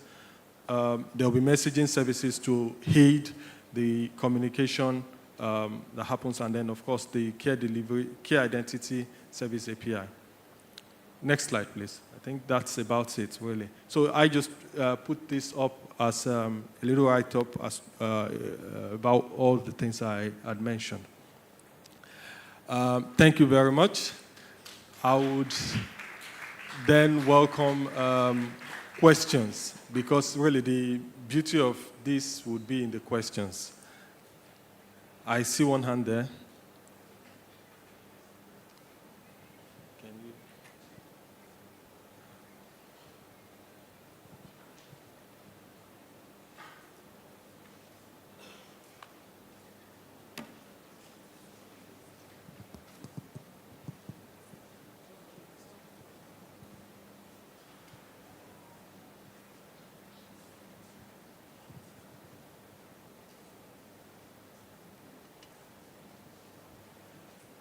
Okay, so there's another hand there. Good afternoon. My name is Tokumbo Smith. This is a laudable project, and I want to know from your first privacy and security. That was the first thing you talked about. I also noticed that I could not see something like where you could have data center. I don't want a situation whereby after some time we'll have an experience like CrowdStrike. There are a lot of things you have to put into consideration. Ministry of Health, I can see is the data controller, and you have a lot of data processors, vendors. What are the criteria you will select using your vendors so that they will not have a negative impact on the ship? That is number one. Number two, when you're talking about ship, it is not just an African project. You're talking about electronic health records. It is a global, means that anywhere in the world, you can have access to your medical history and you can be treated. Also, don't look at Nigeria Data Protection Act alone. Look at other regulations all over the world so that you will not have, as time goes on, a negative or a negative impact. So don't constrain yourself to Nigeria Data Protection Act, but look at the global, because this is a global project. And also I want to know how, from the beginning, that's what we call DPIA, Data Privacy Impact Assessment, so that it will not affect the rights and freedoms of the data subject. If you allow it to affect the rights and the freedoms of the data subject, there may be a negative impact. Apart from the reputational damage, financial damages may be involved. So those are the things I want you to think about and go back when you are selecting vendors and all other things you take into consideration. Thank you very much. Thank you very much for these very important points that you've noted, sir. I would speak on your first question. I kind of summarized that to be something around data storage, the security, and the selection of vendors. Indeed, we went through a very elaborate bidding process to come to this stage. This process started, I think, shortly after COVID.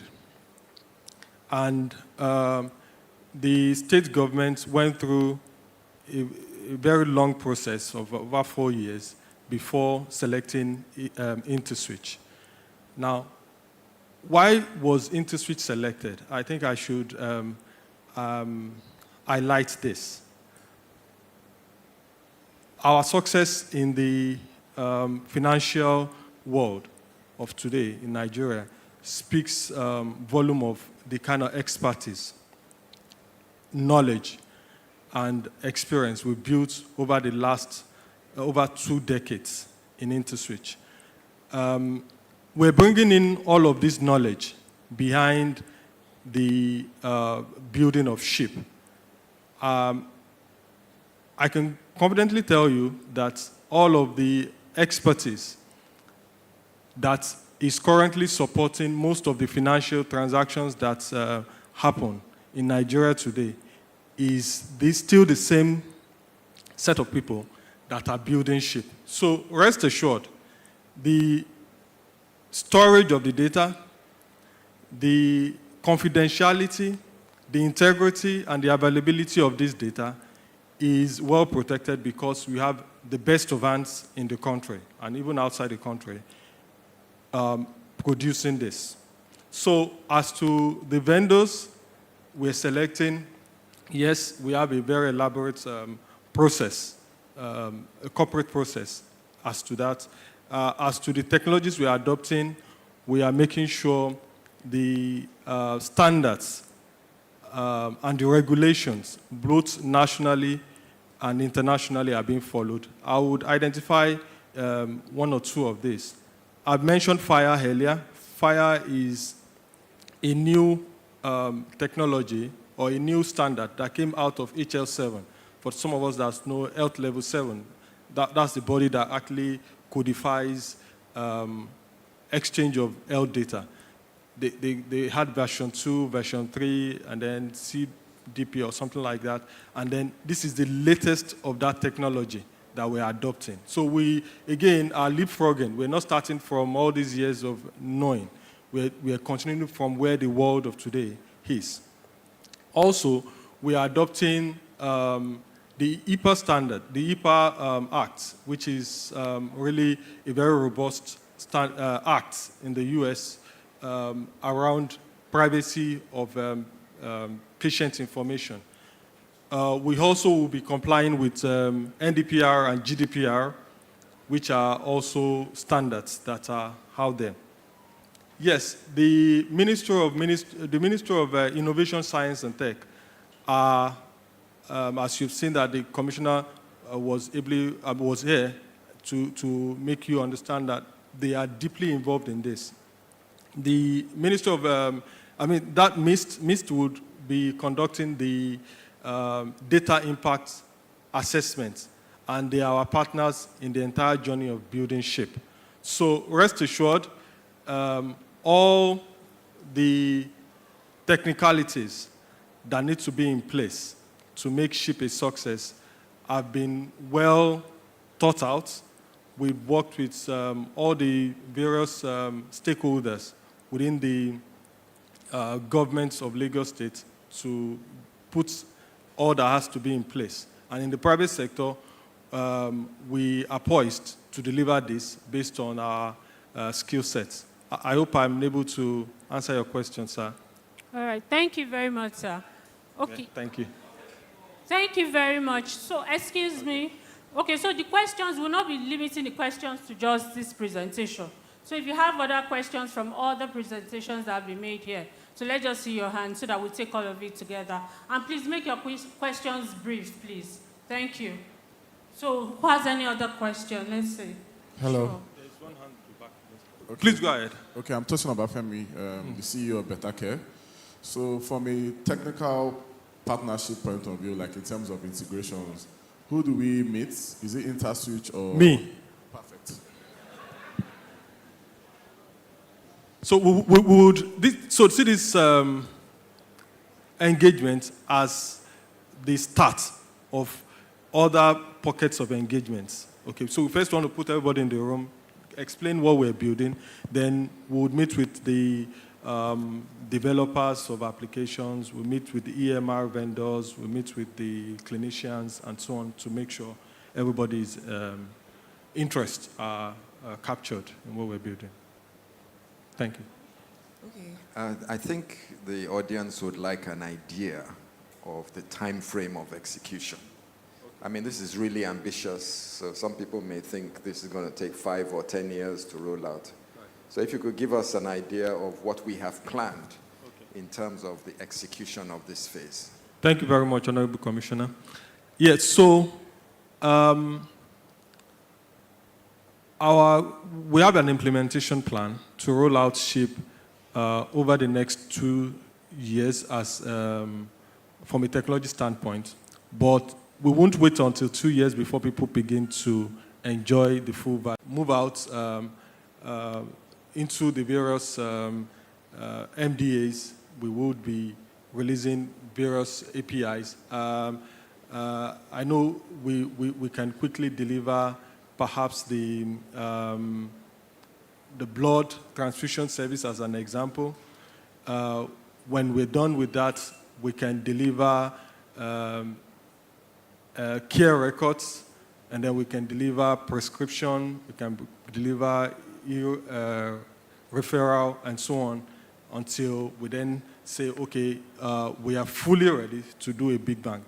Some health facilities would, okay, so maybe another way to put that is, when SHIP is fully developed,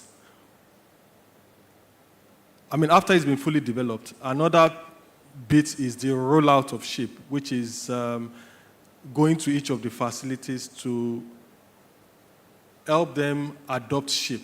That's what we mean by rollout, really. So there is the building of this platform, which would happen in about 6 months. I'm just trying to explain it so that it's clear to us. Yeah. So after we've built and we've launched, we then would roll it out into the various health facilities in bits. And we are adopting the administrative districts, I think Ibile, as they call it, as our rollout. So we start with, I think, it's yours first. Then we move to, well, there is a schedule to it. I don't have it offhand, but there is a schedule to it. And then we move to all the 5 administrative districts. I hope that helps, Honorable Commissioner. Okay. Good afternoon. Okay, there's another question there, and there was a hand at the back. Okay, she's there now. Good afternoon. Thanks Yes. for your presentation. You have partly answered some of our own concerns. I'm Biola Poluze, HCPAN, Chairman, Lagos State. You know, one of the attributes you mentioned about SHIP is the fact of equity of access. When the Honorable Commissioner was talking, he did mention that when SHIP starts to get up, or when we start the building, we start with the public health facility. You know, when you were explaining the other time, you have mentioned bit by bit, we go like that. But I want to say, while maybe in the interim, while we are trying to pull together the information from a public health facility, would the private sector have access to the information? Though probably you are not yet bringing their own information on board, are we going to have an opportunity of peeping in, like getting information like that directory of professional services you mentioned, and then that of referral, because it's very, very key to us. In many of those programs we talk about, any delay in the community is ultimately going to affect the outcome of care for any patient. So are we going to have access to the SHIP so that we can get some information, refer as soon as we can or as when necessary? Thank you very much for that beautiful question, madam. So, yes, you would have access as a short answer, but let me explain further. SHIP is starting in the first 1 to 2 years with the public sector. Again, we know the private sector from, if I code this correctly, the private sector treats about 85% of the patients in Lagos State. So the private sector is very vast, okay? We want to make an example of what we're saying with the public sector. And yes, within these first 2 years, any private sector that would voluntarily come on board would be welcome. Okay, but we believe over the course of the period, there would be proper policy, perhaps a bill that will then bring all of the private sector people in down the line. I hope that answers the question, madam. Partly, I would like to clarify, because this is a very...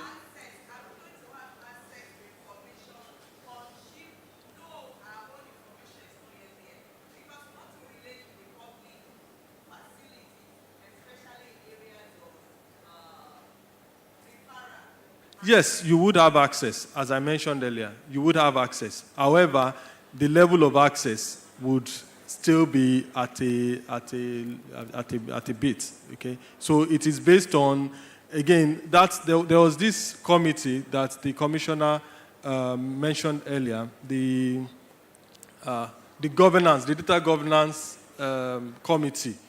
They would decide what should be available to who in Lagos State. Okay, and that's the way this would be structured.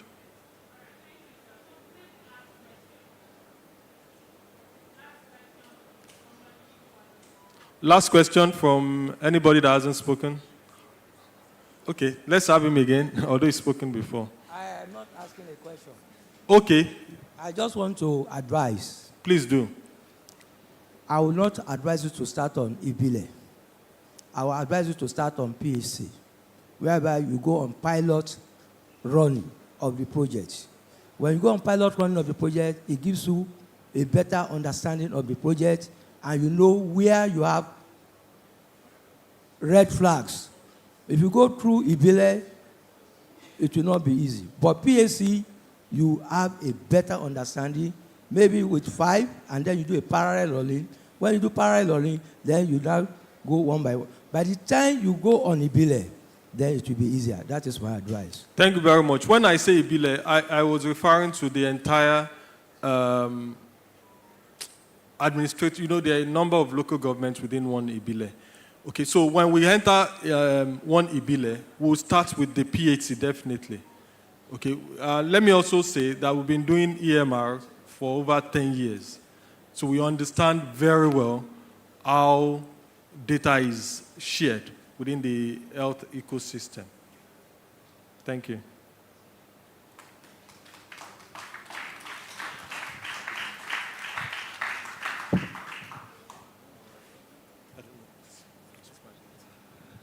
All right, thank you very much. Thank you very much, sir, for that explanation of Lagos SHIP. With specific regards to, to just the further details that we were looking for. All right, thank you all so much. It has been a very exciting morning into the early afternoon. There's been a lot of conversations around how best we can induce this wonderful initiative into Lagos.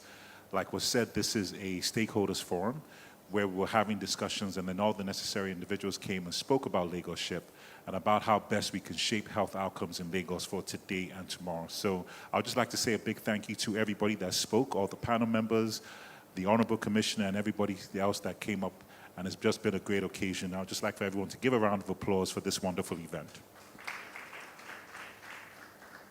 So for the closing remarks, I'd like to ask the Permanent Secretary for Lagos State Ministry of Health, Dr. Olusegun Ogboye, to please come up to give the closing remarks. Please put your hands together for him.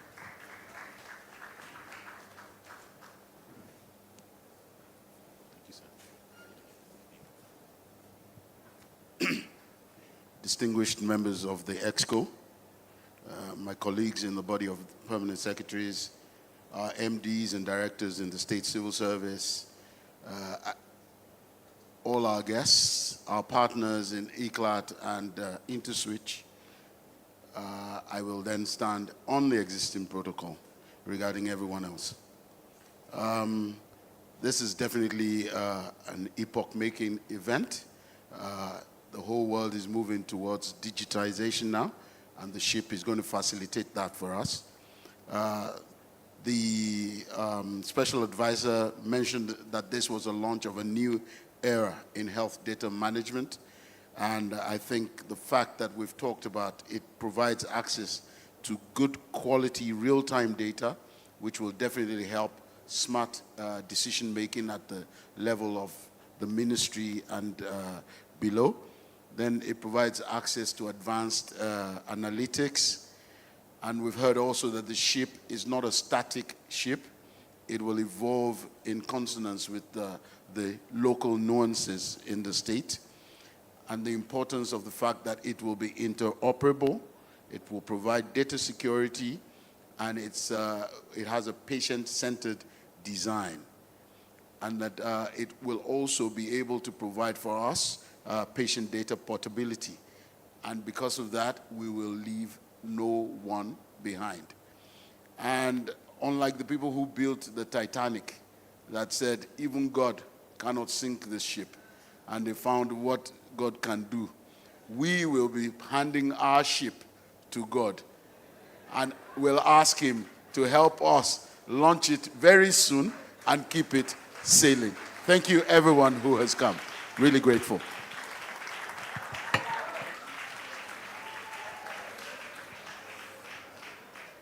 And there you have it. All right, thank you all very much for coming. For gentlemen of the press, please note that there will be a press briefing immediately after, so please stay behind for the press briefing that will take place immediately after the session. It's going to be a very exciting engagement, so please ensure that you do it. 1 second, please. Thank you. And then also at the same time, lunch is served. Lunch is served for everybody else. You can please attend to lunch that will take place in the adjacent room right behind. Thank you all very much. And then for gentlemen of the press, we will serve and keep your lunch. So there's going to be a press briefing right away. For gentlemen of the press, please stay behind. And then lunch is served for everybody else. Okay, and then for the Ministry of Health, you can please come up for MO. Okay, you can come up for a photo opportunity. Thank you.